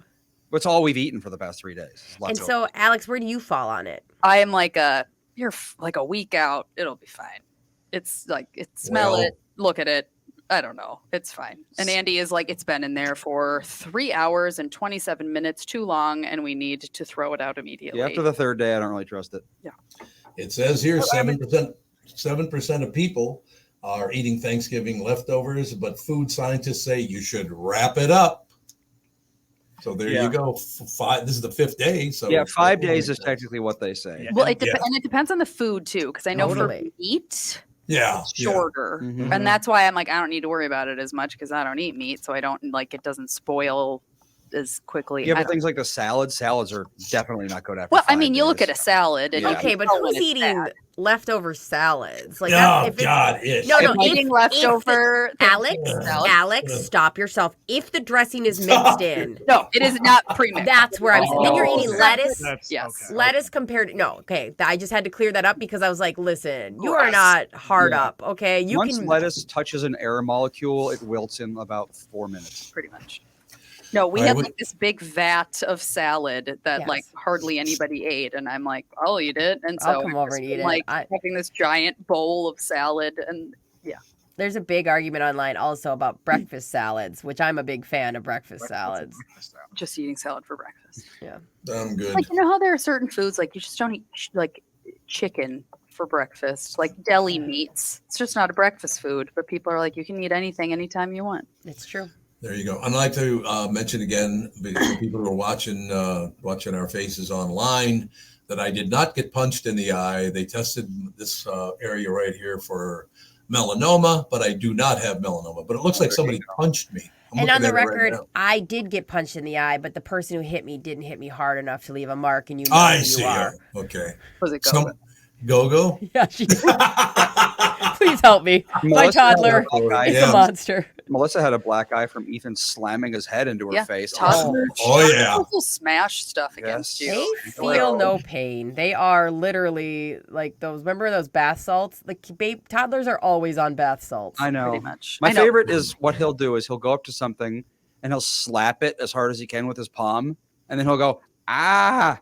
It's like, yeah, you shouldn't Okay, have so done that. Alex, And, when like, oh. when a kid hits or bites, what do you say? Like, what do you say? Because you're the gentle parent. Like, tell me what's to be said. Because You say I won't let you do that, and then you put them down or move away from them.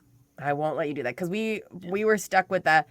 hitting hurts. And she was like, bitch, I know. That's why I did it. Exactly. It's just, it's like, duh. I'm trying to get a reaction out of you. Yeah. If you just say, I won't let you do that. And then if you're holding them, you put them down and step away from them or just walk away. You just smack them back. Yeah, exactly. That's what you do. We will close with this one. You just reminded me of a magnificent story of my life. Matter of fact, I just brought this up to Catherine a couple of days ago. Back when I worked at WDGY the second time, so that would have been 1977, something like that, 76. I walk in the studio and the midday guy has a huge bucket of Kentucky Fried Chicken. Ooh. And I mean, it's a huge bucket of it, right?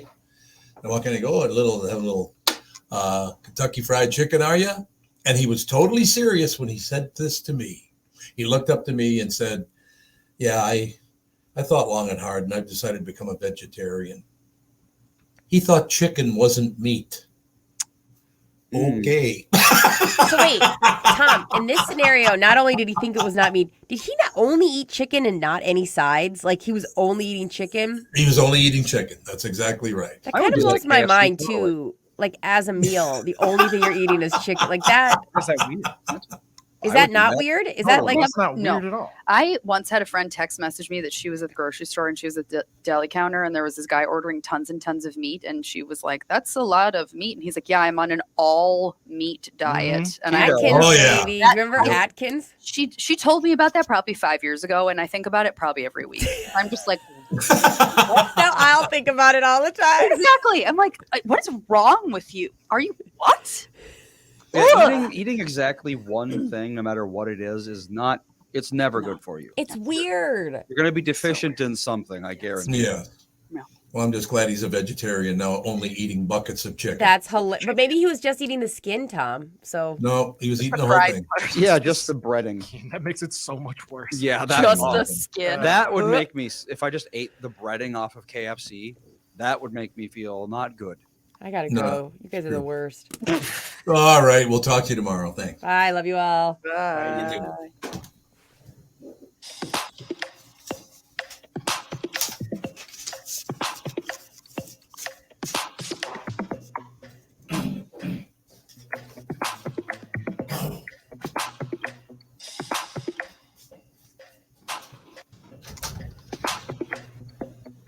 All right.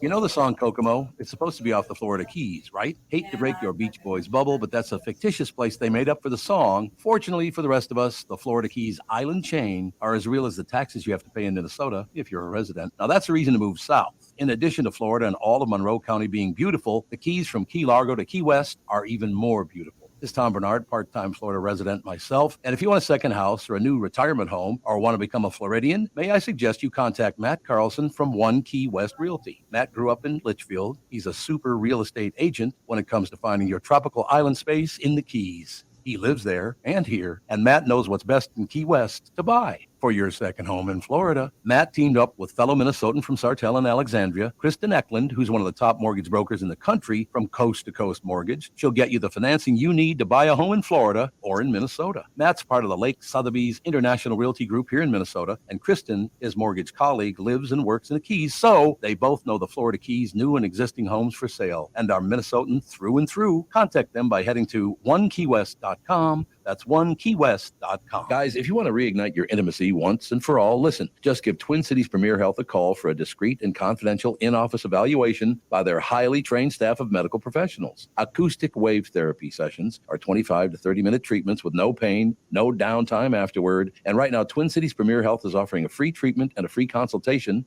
when you book today. Receive this $800 value when you use code word TOM at TwinCitiesPremierHealth.com. You may know that age-related erectile dysfunction is most commonly caused by a buildup of plaque in the arteries that supply blood to the erectile tissue. Acoustic wave therapy can rescue your relationship and has been clinically proven to break up plaque. Definitely take advantage of this limited time special offer. Receive a free treatment and a free consultation when you book today. This is a savings of $800 when you use code word TOM at TwinCitiesPremierHealth.com. Be sure to use promo code TOM so we get credit for sending you. I wouldn't recommend a service like this unless I knew they could help you.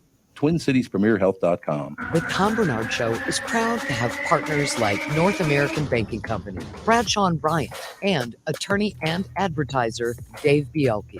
I've been advertising on Tom Barnard shows for years. I like Tom, not just because he's a good guy, but because the ads I run on his show bring me new clients that are hurt at work and need legal help. Tommy B works for me. If you'd like to find out more about growing your business with the Tom Barnard Show, go to tombarnardshow.com, keyword partner.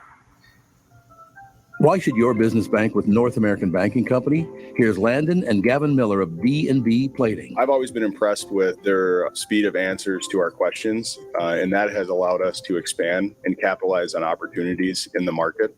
North American Banking Company has never made us feel like a number. They've always treated us as a partner. For more information about North American Banking Company, go to nabanco.com or stop by their Twin Cities locations. Member FDIC, equal housing lender. Tom Barnard is every weekday. You'll hear Tommy B, Brittany Arneson, yes, not Brittany Arneson, along with Tom's pals Kent Herbeck on Fridays, Bob Sansevier, Mike Stretch Gelfand, Tim Lammers, and from Channel 5 Eyewitness News, Chris Eggert and Kristen Burt on entertainment and pop culture. It's Tom and the crew with opinions on news, opinions on life, opinions on entertainment, and of course, opinions on other people's stupid opinions. The Tom Barnard Show is a podcast, so you can listen when you want to listen. In the car, on the way to or from work, at home, on the job site, or wherever you need the Tom B Show fix. Hear the show on the Tom Barnard Show app in your app store, as a podcast on Spotify, Apple, or wherever you get your podcasts, or see it on YouTube on the Tom Barnard Show channel. Ladies and gentlemen, welcome to the show with Tevin, Alex Bernard Rasmussen, and Brant Bernard, and Kostaki Economopoulos. And by the way, I would like to point out that I wore this shirt just because I knew it would match the background for Kostaki. Nicely done. Let's do some wacky green screen sketching. Yeah, green screening. That's exactly right. So we got a big game tonight. You know what? I don't even want to start with the NFL yet. I want to run this by you. And do you follow college football too? Correct? Yeah, a little bit. Yeah, go Michigan. 5-7 or whatever the hell their record is. Yep. Gophers are going to go to a bowl game with a losing record. How sad. That's kind of sad. What's the minimum? Do you guys know? It's supposed to be 6 games is the minimum, but when everybody sucks and there's not enough teams to fill all, because I think it's 82 teams they need for all the bowl games, so then they drop it down and open up. So I think the Gophers got in because their grade point average for the team was higher than the next schmucks team that wants to get in. So it sounds like you're defining the NFC South also having this problem. The Falcons are 5-6 and in first place. Yeah. So it's like when Seattle had a losing record and made the playoffs. It's like kind of one of those situations where technically we need to fill this spot. So it's very rare, but it happens. Yeah, right. Yeah. The NFC South is a mess. They should have Caroline Ray host it, rebrand it as the Biggest Loser, and I like that. Just do it that way. That works for me. Yeah, I just can't believe the Gophers have not fired their athletic director and head coach. The team sucks. It's terrible. Yeah, they promised all of this success and it's going to be great. And to say they've under-delivered is putting it nicely. Yep, right. It's true. And now on to the NFL and the Vikings on Monday Night Football. Yeah, what do you think's going to happen? The Vikings are favored by field goal-ish, right? Heavy on the ish. Heavy on the ish, yeah. Well, which Justin Fields are we going to see? That's the question. Yeah, exactly. That'll be fun. I mean, those are two eye-popping, fun quarterbacks to watch. So what do you want? I think I'm actually by myself tonight. I think I'm going to grab a couple beers and just sit and watch football. That's not a bad idea. You got, we're moving into Christmas time, and at the it's Thursday, the 1st of, Friday's the 1st of December, isn't it? Yeah. Yep. Yeah. So, I mean, we're moving closer, so you may as well start celebrating, man. Yeah, that's right. Yeah. Why not? The Falcons are somehow, they're not good, but they're like the best thing you can get in the area. They're like a Waffle House. They're like, well, it's fine. It's here. It's close. The Sunday 1 p.m. games were a little like Thanksgiving leftovers. Pretty sure they had tryptophan. Those are some bad teams. Patriots Giants was worse than Aunt Mildred's yams. That game was bad. That's bad. That is bad. Mac Jones got benched. Daniel Jones is on IR. So to keep up with the Joneses now, you just have to walk to a bench. It just seems possible. We can do that. I like it. Works for me. Patriots are 2-9. That's fun. We don't even need a joke. We can just enjoy that for a sec, right? 2-9 Patriots. 2-9. What happened? They're not good. I bet you do. And they're in a bad division, so it's like they're in a tough division. So it's exactly the opposite of what we had to endure for the 2 decades prior. No question. But Belichick's out of ideas. He just requested a ceasefire. See, that's tied in a little politics. I like it. He should have taken a hostage. He should have taken Tom Brady as hostage. That would have been much better. Aaron Rodgers could practice this week. And it was like, practice what? Humility? Somehow. Yeah, that ain't happening. Humility out of Aaron Rodgers? No. He's practice what? Talking to his family? Could practice that a little. Could practice. Oh, that's cool. A little self-restraint. Could practice the quiet game, maybe. Practice that. He's waiting on a doctor's note. I was like, is it the Leslie Nielsen character from Airplane? Is that the doctor we're talking about? Oh, I love that. I love that movie. Is it Dr. Demento? Is that who we're going to talk to? Love Dr. Demento too. You're all my favorites. I just saw an article link. Here's why the NFL is playing a Black Friday game. I was like, when you click on that, it should just show you a big fat stack of cash. We know why they're playing a Black Friday game. They made a deal with Amazon. It's like $100 million. It's some crazy number. Black Friday this year, Jets Dolphins. The New York offense was offering the Miami defense incredible deals. It was very Black Friday. It looked like a going out of business sale. They tried to give away Zach Wilson for free. People rushing into a Best Buy got more yards than the Jets. So, do you think there's at some point Jeff Bezos will buy part of everything? Because that's what this is all about, isn't it?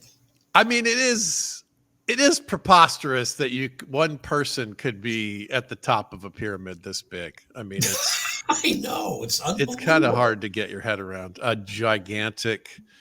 Not just a business that succeeded, but something that sort of overtook the way that we live our lives. It's kind of amazing that that's sort of one man's vision, one guy's just like sea of cash that's just delivered day after day after day. Well, I did see some on TV. A guy was ripping on Jeff Bezos saying, yeah, I bet you he doesn't pay any taxes at all. He pays hardly anything in taxes. I think they later revealed that he had paid $16 billion in taxes. Oh, yeah. I imagine in terms of raw numbers, it's got to be a really crazy figure. Yeah, that's amazing. Right. You don't pay. I got to mention this because it's never going to leave my brain. It's your fault. You mentioned Waffle House. When I lived in Jacksonville, Florida, back in the 1970s. That sounds Waffle Housey. Oh, yeah. Some guy decided that he would drive around town and shoot all the W's out of the sign Waffle House. So it just said Awful House. But, if you're going to be a vandal, at least have some creativity. That's clever. That's notable. A little pissed off at him about something. I don't know what it was, but apparently they threw him out and he didn't like that they threw him out of the restaurant. Yeah. That sounds like maybe it was like a short order cook that was fired over some questionable, Yeah, maybe. You might be right. The Waffle House. Yeah, I'm from the South. I grew up with them all over the place. Everywhere you go, there's a Waffle House. And I kind of fell in love with them in my early stand-up years because that's what was open after shows, So you go there, get some grits. Sure. My dad was a Greek immigrant. We didn't have grits in my house when I was growing up, but I fell in love with grits as an early adult. Yeah. I understand why you would. Yeah, they're good. You know what I love is grits in like a really good restaurant. Oh, Like yeah. if you get like shrimp and grits kind of thing, you know. Yep. I love that. You get that, don't you, Alex? Shrimp and grits. I thought so. Big fan of grits. Love them. I am. Are you I actually? actually am. Oh, I I love thought this was grits. a I love joke. polenta. I love Okay, there you go. all of the corn-based things. Yes, polenta also good. Yeah, Fantastic. that's right. I've made it before, and it's a massive pain in the ass. But My sister-in-law brought like a corn casserole to Thanksgiving. It was awesome. I couldn't stop eating that thing. all corn things: cornbread, popcorn, Yep. anything corn-based. Sign me Right. up. Corn on the cob, ethanol, gasoline, you know. Sure. Fantastic, delicious. A Cowboys cornerback got his 5th pick six NFL record, 5 in one season. It's kind of amazing. It is. So congrats to the single season pick six record holders, Deron Bland, and on the other side, Jameis Winston. Whoops. 7 pick sixes in 1 year. Oh, that's hard to believe. Yeah. Death taxes and the Lions losing on Thanksgiving. Turkeys have a better record on Thanksgiving than the Lions. See that reference? Get it? Oh boy. The last time the Lions were good on Thanksgiving, Christopher Columbus was still a hero. It's been a while. Yeah, it sure has. No doubt about it. There's a lot of celebration of John Madden on Thanksgiving Day with the football. As you know, Madden hated flying, so he's expected in heaven this week. Finally. Yeah, it takes a while. Remember those 8-legged turkeys he'd have on Thanksgiving? Yes, that's a funny shtick. It was a turducken. That was he. Oh, the turducken. Turducken. It was like you stuff the chicken and then you stuff that inside a Yep. duck You and stuff then the chicken inside the turkey, and then the turkey and the duck, or vice versa with the duck and turkey. Yeah, I think it's chicken to the turkey, and then you stuff that in a duck. Nothing grosses me out more than like food in food with food, like Stuffing a bunch of food together. Like, Yeah. I went to a wedding once, and the bride and groom were like, "Alex, we made sure to get you this like crab stuffed fish thing with shrimp," and I was like, Yeah. So they're like, "We wanted to have something that you could eat since you can't eat the chicken or the beef," and I was like, "Okay," and I had to order it, and I was like, "I will not eat this. This is too much happening at one time." Yeah, because you never, it's never like the best quality stuff when you're stuffing things with other stuff. We bought a turducken once, I remember, a long time ago. Absolutely, and it was not good. No thank Yeah, I like seafood and I like pasta, but something about seafood and pasta. Yeah, it's I don't- fish tacos. Yes. Everyone's always talking about fish tacos. Oh, I love fish I'm like, I tacos. don't and know. I will It do just shrimp weirds me pasta, out. but other like pasta with like shrimp and scallops and mussels, and I'm just like, it's A little too much. Yeah, I You know agree. what really weirds me out is the fillet of fish at McDonald's. Because trusting McDonald's with fish is not something I would do. not for anything. So Exactly. I understand. That McRib, I can't do it. Dad loves the McRib. I've never had one. Loves the McRib. Everyone loves the McRib. I I've do never not. had one. Well, it's like semi meat that's just formed in Right. the shape. That's of it's shaped Yeah. like ribs, but it's not But ribs. there's no actual My favorite is the ribs. Simpsons parody when Krusty Burger was doing the Krusty Rib Witch. Oh, I And the way they remember made that. it is they would take a cow and they'd melt it down in a foundry, and then they'd pour that into a mold of a rib and then put that on a bun, which I imagine is pretty close actually. To what Probably. Close to There's what's more happening. grinding. they absolutely have some sort of like press that they put the meat into to make it There's look. absolutely a press. Yeah. It's the Yes. Pringlesification of ribs. Yeah, that's right. Yeah, exactly. Yeah. Fast ribs. Yeah. I'm also realizing that my pants are the same color as Dad's shirt and Oh, Stocky's well, look wall. we got three Hey, greens. nice. 3 greens. Forest green. Why am I foot in your crew. face? I'm sorry about that. I'm not wearing any forest green. Let me quick run to the closet. What do I have? What do I have? I do have a shirt that's that color. Let's but all I'm plan not for it. wearing The second Monday of every month. Forest green day. It's a little the Eagles had a weird green this week. The Kelly green. It looked Oh, like they did. were Yeah. Oh, really? colorized by Turner Classic Movies or something. It was weird to look at. And I don't know if you saw this. Jim Irsay, the owner of the Colts, did an interview this week, He was talking about his 2014 DUI arrest, and he said it was because of police prejudice against rich white billionaires. Rampant. We all know. What about being drunk? What about being drunk? Indeed. Nothing to do with it. Yeah. It was such a weird story. I forgot this story. Why would he talk about this? It's just a terrible idea. First of all, it's all the bad optics possible. Prejudice against a rich white billionaire. That classic football move of blame the officiating. All right. Yeah. Exactly. And all those cops out there trying to keep a rich white man down. That's really the problem we've got to face. We got to get these cops into sensitivity training so they know how to handle rich white billionaires. That forgotten, abused cohort. You know what I love about that is that everyone obviously blames the cops for their own problems. That is true. Yes. It's hilarious. He apparently failed like several different sobriety tests, and he blames the hip surgery. I was like, okay, all right. Well, even if you had surgery and you're on meds, they still tell you don't drive when you're on these meds. Right. Yes. Right. So Right. You're still doing something wrong if you're taking Vicodin and then driving, technically. Yeah. He also had $29,000 in cash on him at the stop. Like, Wow. What? Just in case you got to go to the grocery store on the way home. Where are you going?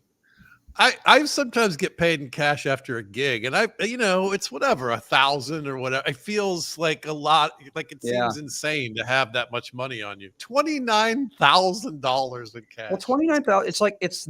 It's too big to go buy drugs with.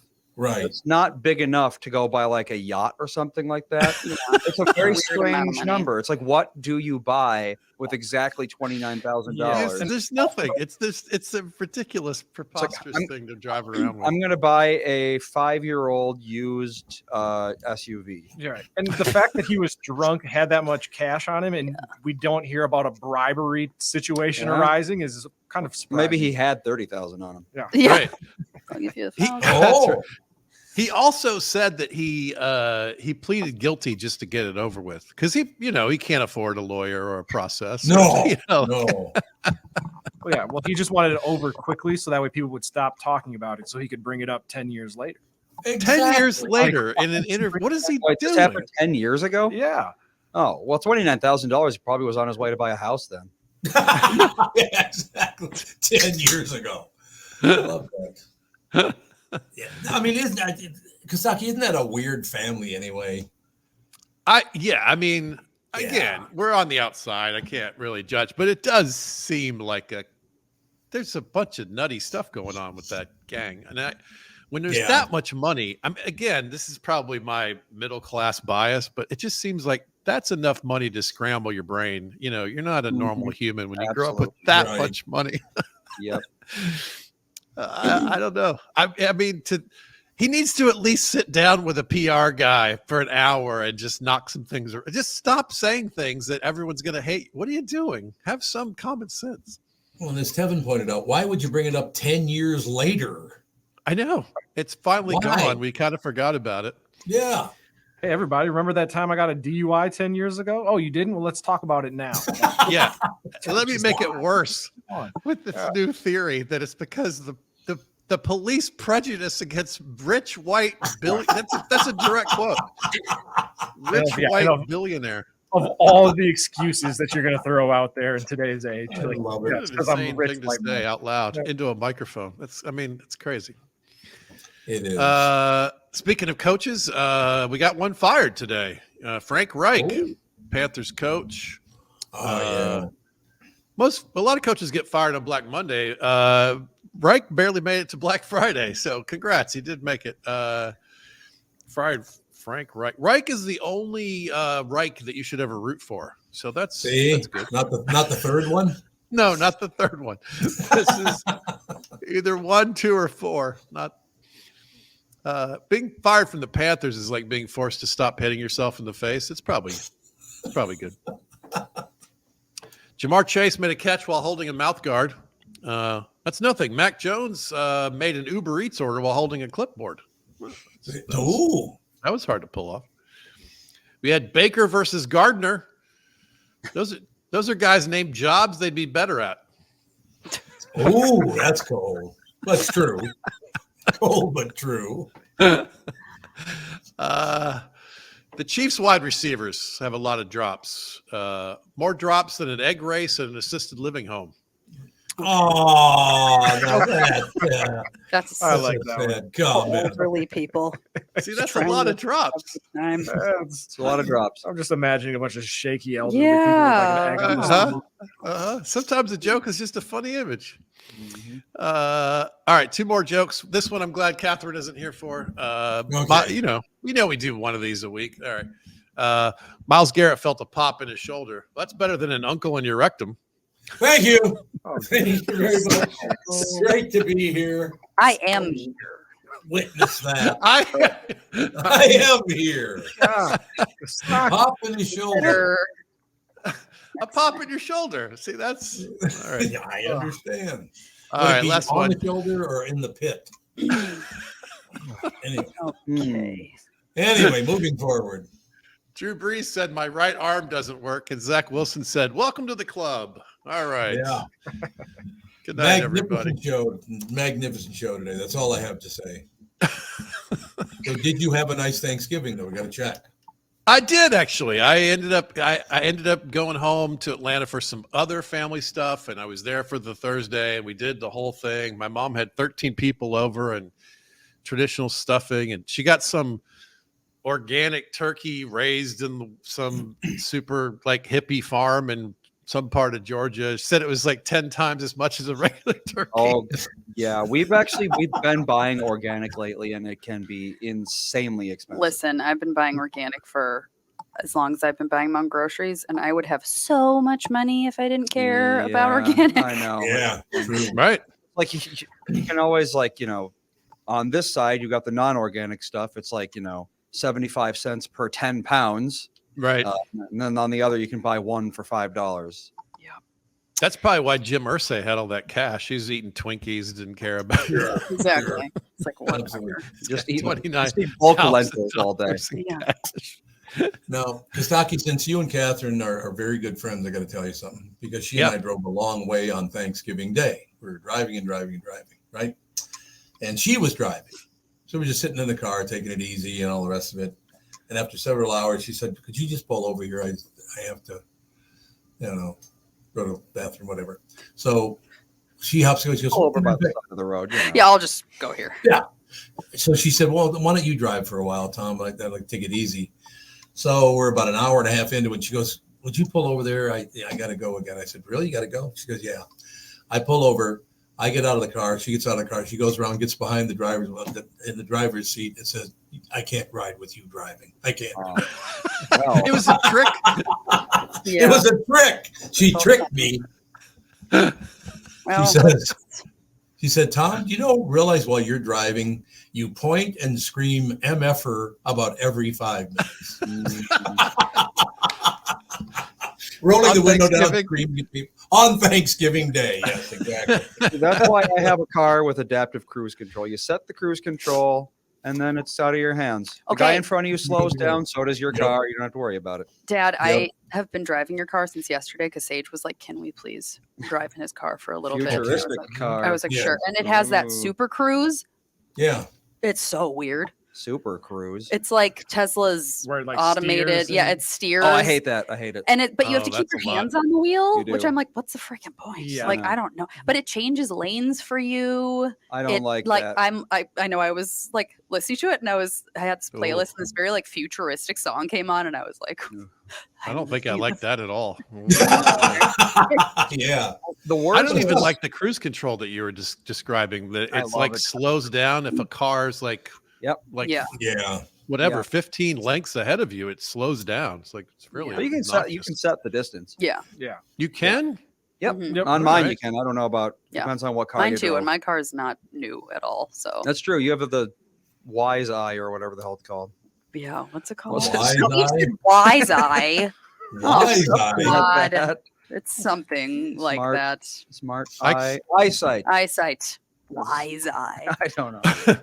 I can relate to you, Tom. I have a 5-year-old, and she got into one of these. It's like a playground where it has like those little Flintstone cars where you sit in them. Like Oh yeah, kid car. Yeah. And you basically walk with your feet. And according to Mom, she was with Mom one day doing that, and she quoted Dad and said, "Get out of the road, you effing idiot."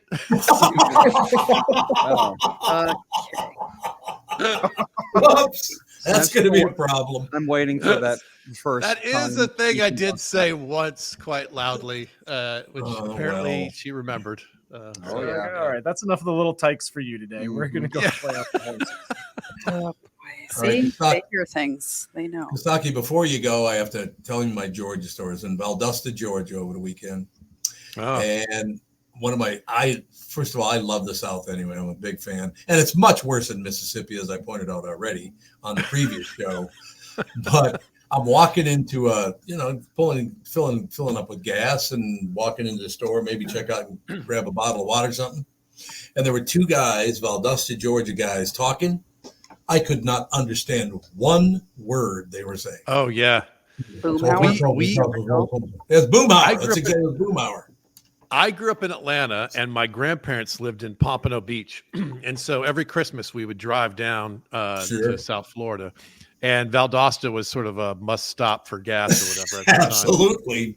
And my dad was a Greek immigrant and had this really thick Greek accent, and there was nothing funnier than seeing the gas station attendant and my dad try to understand each other.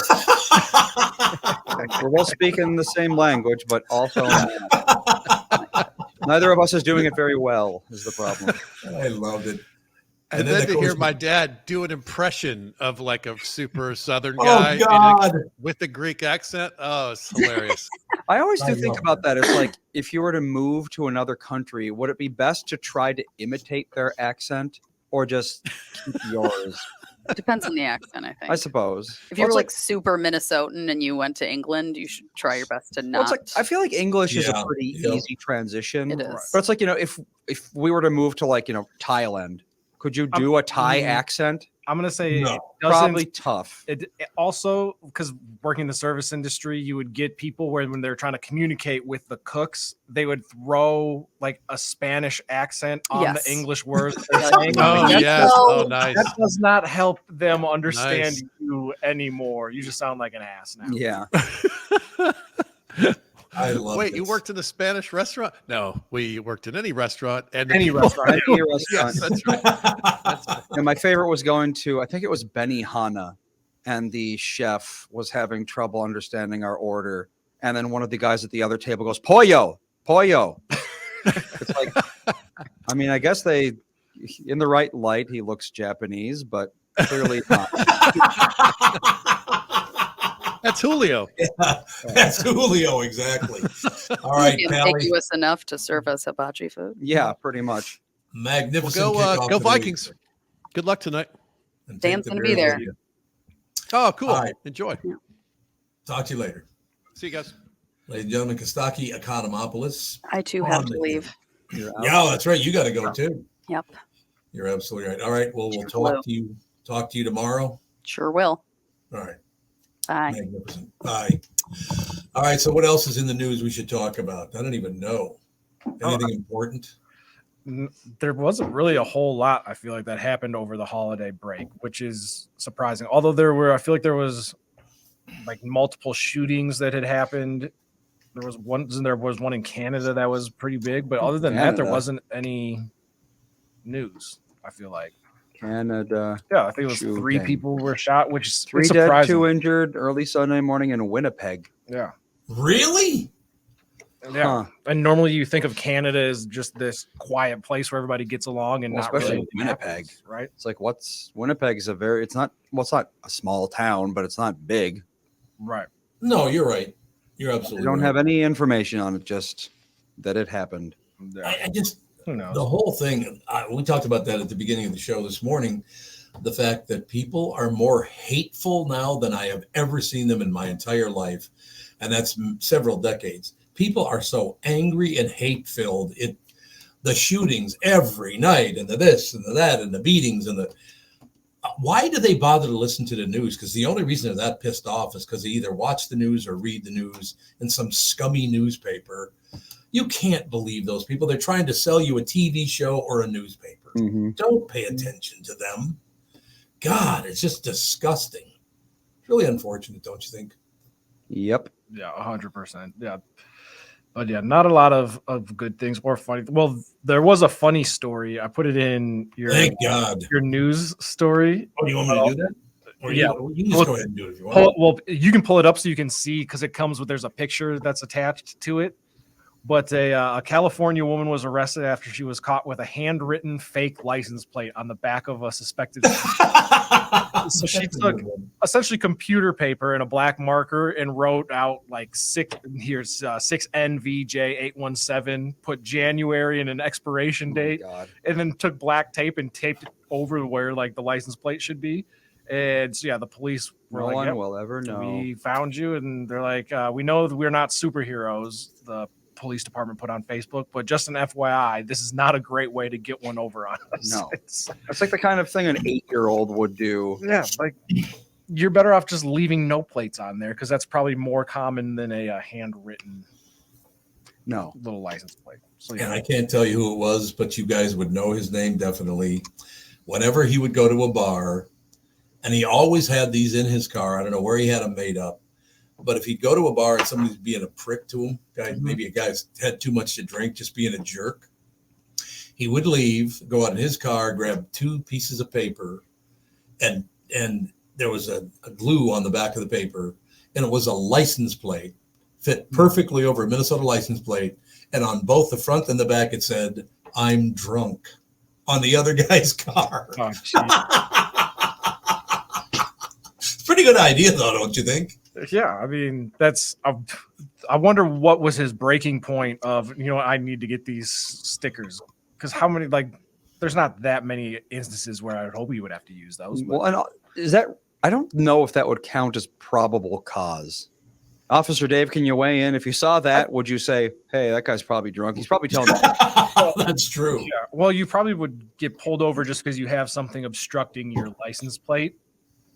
Yeah. So they would well, use it that depends. as an Yeah, excuse. if you could still see the license plate through these stickers, or not. Yeah, you could not see the license plate through the stickers. You Oh could well, only then see the yeah, sticker. they would definitely get pulled over from that. Yeah, exactly right. So I don't know. Kind of interesting though. I guess what I would say to that is maybe that'll make you think twice about being a prick at a bar because you're drunk. I suppose so. Maybe. I mean, I don't know. What the hell? So what else is in it? And I'm trying to click on the news and I don't have this down yet. You don't have it down? It's the same computer as you have up here. I know, but I keep trying to click on stories and it won't do it. I don't know why. Well, there was the riots in Ireland. Oh, what is that all about? I think a bunch of Algerian immigrants stabbed a bunch of people, and then the Irish are burning down Dublin, I think it is. Yeah. I need more information here. Looks like the Dublin Yep, rally in Dublin. support. Yeah, a rally in support of migrants. No, what happened here again? Run it by me again. Let's see here. I need to get the actual information down because I know it involved an immigrant or multiple immigrants stabbed some Irish people, and then the Irish people rioted about it, basically. What? So, of course, now I have to wade through 1,000 apologia articles about how it's far right to not want to be stabbed. So, what? Take a Wait a minute, while. run that by me again. It's far right to not want to be stabbed. Who wants to be stabbed? Well, Washington Post, Dublin riots and looting by right-wing protesters following stabbing. They're trying to make more money by we'll call it right wing, and the other paper call it left wing, and we'll make more money if we do that. Yeah, it looks like 3 children and a woman were wounded in a knife attack outside a Dublin school on Thursday. Yeah, and essentially it looks like that. Yeah, they said that there were unconfirmed reports that he was an Algerian migrant that quickly started circulating, which started to rise the anti-immigration and far right groups, getting them all riled up, and then it led to rioting and burning stuff down in central Dublin. They all gathered, and then it escalated into a riot in defense of Irish children. There you go. I just don't understand why. Again, the world's as mean as it's ever been. People are angry as hell. But why would you stab children? Yeah, I don't. It doesn't even confirm that this guy was Algerian from what I'm. He was. seeing. That's Okay. confirmed. Oh, okay. But yeah, it looks like, and it sounds like they've had quite a few. This is just the most recent in a long line of either stabbing or. Well, Dublin violence. is an absolute hellhole now. Is it really? Yeah. It's not a nice place. I mean, well, it's like London. London is not a good place anymore. Yeah. But yeah, I like this. The Guardian article about it. It's got 18 instances of the term far right in it. Jeez. See, that's what I'm saying. They really want you to believe one specific thing. They do. You're absolutely right. It's just this whole, I wish people would stop falling for that. Oh, it's far right. Oh, it's far left. Oh, they're just trying to make money off of your misery is all they're doing. I really wish they'd stop. But, if people get angry seeing that, like I said, I'm not a Republican. I'm not a Democrat. I'm not left. I'm not right. But there are people that think I'm both. I don't know how could you be both? Well, you're too far left and you're too far right. That's hard to do. Right. Yeah. I guess if you're in the middle, then that's, I don't know. Right. Because essentially, Horseshoe theory. You're not far enough left to be considered cool with the lefties, but you're not far enough right to be considered cool with the righties. So you have to. That's what it is. I bet you. Yeah. I bet you're right about that. No question about it. I don't know. It just to me, the news media, whether it's television, mostly television, I guess some newspapers, I haven't read a newspaper in a long time, but you go on news sites that are newspapers. I mean, when are people going to realize that they're only doing this for money and they want you to be pissed off and you're falling for it? Yeah. The average person is too dumb to ever make that connection. Well, that's true.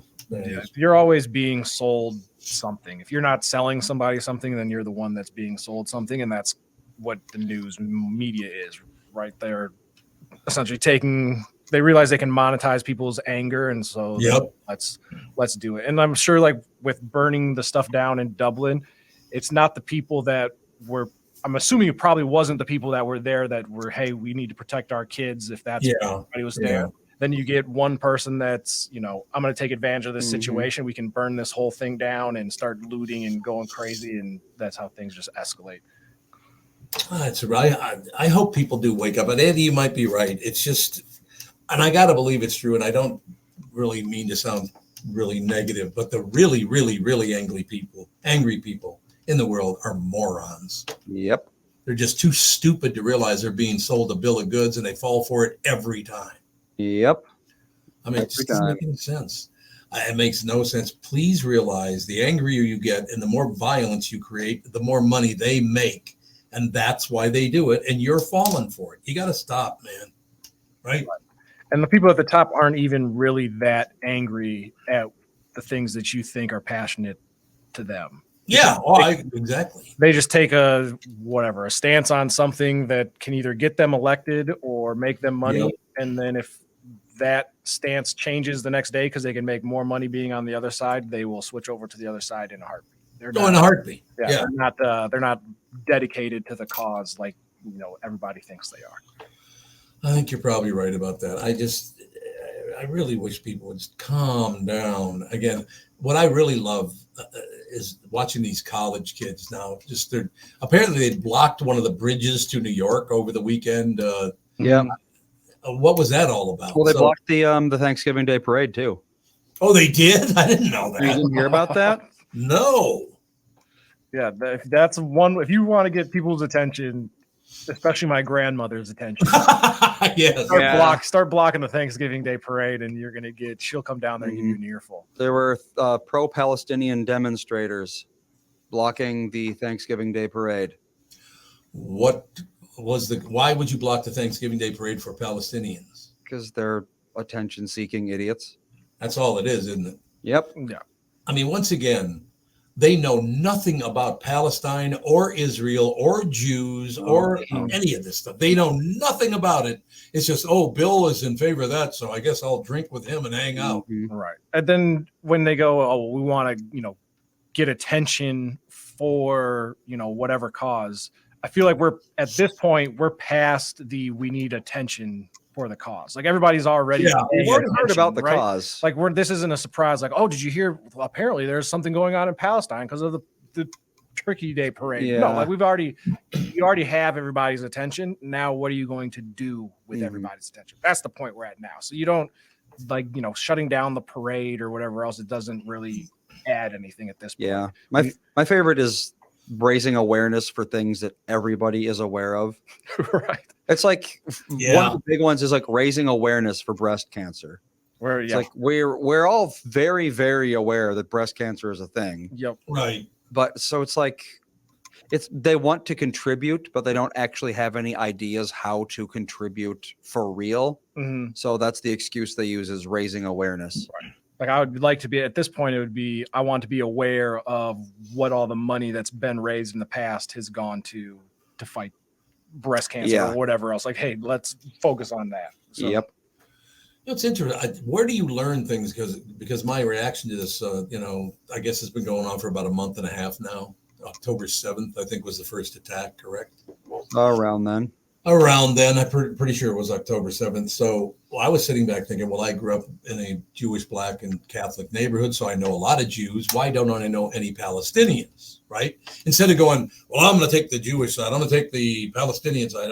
Instead of taking a side, I tried to figure out why I have never met a Palestinian. Well, there's not that many here, especially in Minnesota. I looked it up. There are 7.2 million Jews in America. And again, I'd like to know, which Jews do you hate? The Ashkenazi, the Sephardic Jews? I mean, I can go down the list. There are about 12, I think, different kinds of being a Jew. Almost all of them are between Ashkenazi and Sephardic, though. Yes, they are. I think if you combine those, you get like 90-something%. Yeah. So do you hate them all? They're completely different in their beliefs, but you hate them all. It Why? depends on who you ask. I mean, some Muslims hate other Muslims. Yeah, they do. You're Some absolutely Muslims don't hate other Muslims. There's a million sects of Islam as well. Yeah, there are. No, you're absolutely Each right. of them have their own different array of beliefs. So you can't really either support or hate either one of them because there's so many different kinds of them, right? Technically, yeah. Well, that's why most of these protests are specifically about Israel, not about Judaism as a whole. But they got the Star of David, and it just says, Well, the Star of David's on the Israeli flag. Right. And that we're fighting the Jews. A lot of them bring that up, and they don't even know what the hell they're talking about. I mean, I can guarantee you these college kids have no idea what the hell they're talking about. No, none of them have any idea what they're talking about. No college student has any idea what they're talking about on anything. No. You get handed a pamphlet full of buzzwords and then that's, you see it's very common in sports as well, where there will be one trendy word that everybody uses to describe whatever they're seeing. And so that's what you're seeing with protests is, hey, all right, these are the trendy words that are going to make you seem like you know what you're talking about. Right. We're good to go. This is going to make those college girls think that you care about the same thing as them. So this is what you have to say. And I really, really hated when a couple of them started wearing turbans. Did you see those people? Yeah, they're the hijabs or the head dressings. Hijab. Yeah. Hajib. What are we talking about? Hijab. Hijab. The people that would protest would wear the face coverings and stuff. Not all of them. There were not all of them. A handful that were like, oh, we're going to show our support. And which just even wearing that, there's people that that are like, I wish I never had to put this on. And so it's my favorite example of that performative costume wearing was it after the George Floyd thing? A bunch of Congress people put on African scarves. I know. Nancy Pelosi did. Was from Africa. It doesn't even make sense. It would be like a guy, a 6th generation Irish guy in America being murdered. So you dress up like a leprechaun. Right. Yeah. It just doesn't. It's the most tone deaf thing, but it just goes to show how little people actually know about what they are supposedly caring so much about. Yeah, if they cared, you'd think they'd do like more research into it and learn the Yeah, they facts don't and care. stuff, but they don't care. No, because I mean, even with that, because I remember there was, I don't know, I think it was around the George Floyd time, but yeah, there was a picture that was circulating where it was essentially all of Congress was in like traditional African Yes, it was. dressing. Yep, that's dresses and exactly stuff. what I'm thinking of. And I remember I had a friend of mine, his like grandma or mother, was like, "Oh, here, I got this." She sells like African clothes. And she's like, "Here, Tevin, here, some African clothes." I'm like, "I ain't wearing that stuff." Crazy. Like, get out of here. Yeah, it'd be like me wearing lederhosen, Right? Like, just because yeah. I'm half German. It's Right. like, Like that doesn't mean anything to me culturally, and No, I don't want to. exactly. No, I'm out. Yeah, we had the number earlier this morning, and why don't I know any Palestinians? Well, it's because there are only 97,000 of them live in the United States, and they don't live here. well, the entire population of Palestine is only 5 million. Yeah, so there you go. Even if every Palestinian moved to America, the percentage would only be 1.5%. Well, there you go. And just also, if I cross paths with somebody that was Palestinian today, would you even know? No, Yeah. like No. That's the other thing. I could tell that maybe you don't look like me or you don't look like a white person, but I don't. Mhm. I'm not taking a stock of everybody that I cross paths with. Like, hey, what nationality, race are you? Like, no. So this is all college kids trying to get some action. That's what this I is. think that's a lot of it. Yeah, probably. It's like the South Park episode from like 10 years ago. Oh yeah. PC stands for, I don't want to say what it stands for. It's Yep. crushing something. Yep. What do you think the P might stand for? And it's true because it's all these college guys pretending to be all culturally sensitive and stuff because the college girls were into it, and that's Well, they wanted to get with college girls. When feminism was the big movement that was kind of at the forefront of culture, you had all the guys that were like, "Oh, you're I'm a feminist Me too." too. Me too. What a coincidence. Yep. What are you doing? Well, read a bunch of articles, matter of fact, over the weekend that a lot of people think this whole battle in America and supporting one side against the other is the fact that a lot of Jews are white, and That absolutely has a lot to do with it too. It's easy. It's an easy racial delineation as It well. is. And Yep. people like It that is. sort of thing. It's like I can tell which side is which, and so you wouldn't want to have any decency and do it that way, would you? I mean, why would you want to do that? Well, if you think about, look at pretty much all the World War II propaganda. You had one side versus the other, and the Axis side had more like races in it, arguably. Yeah. So what the propaganda was these like racial caricatures. Is you'd have like these giant buck-toothed Japanese people. Oh, that's right. These Yeah. fat Yeah. Germans, holding up candy bars and stuff like that. It's an easy way to get people to choose sides. Is like, these are these caricatures. They're not like us. Look at them in their weird clothes and their weird ways. Right. Well, and especially because when you go, people are like, oh, well, it's Jewish people. Most people, you can't really they're like, oh, it's a religion.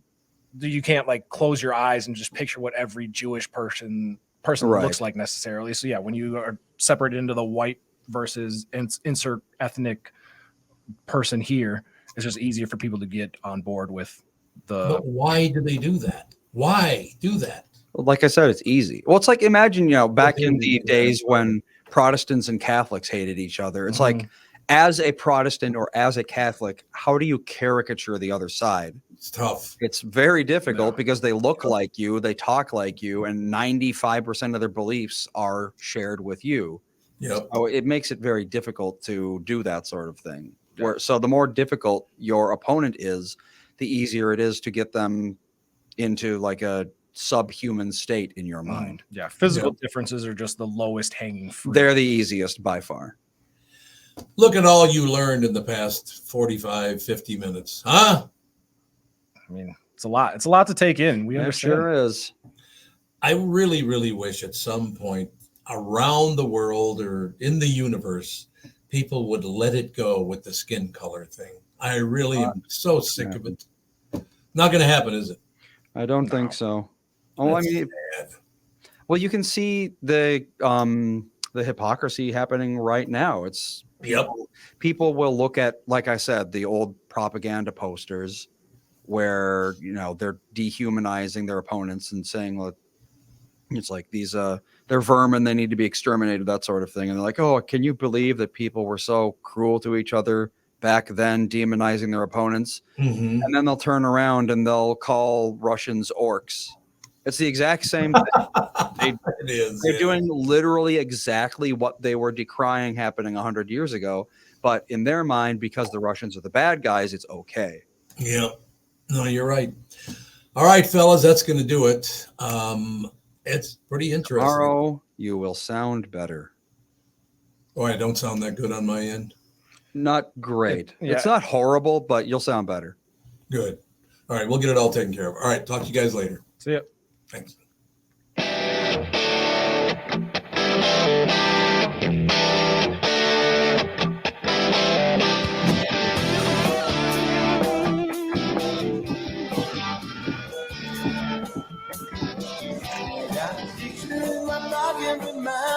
This one was before. Every time I hear the sing, reminds me how you talking. Hey, Andy, are you still there?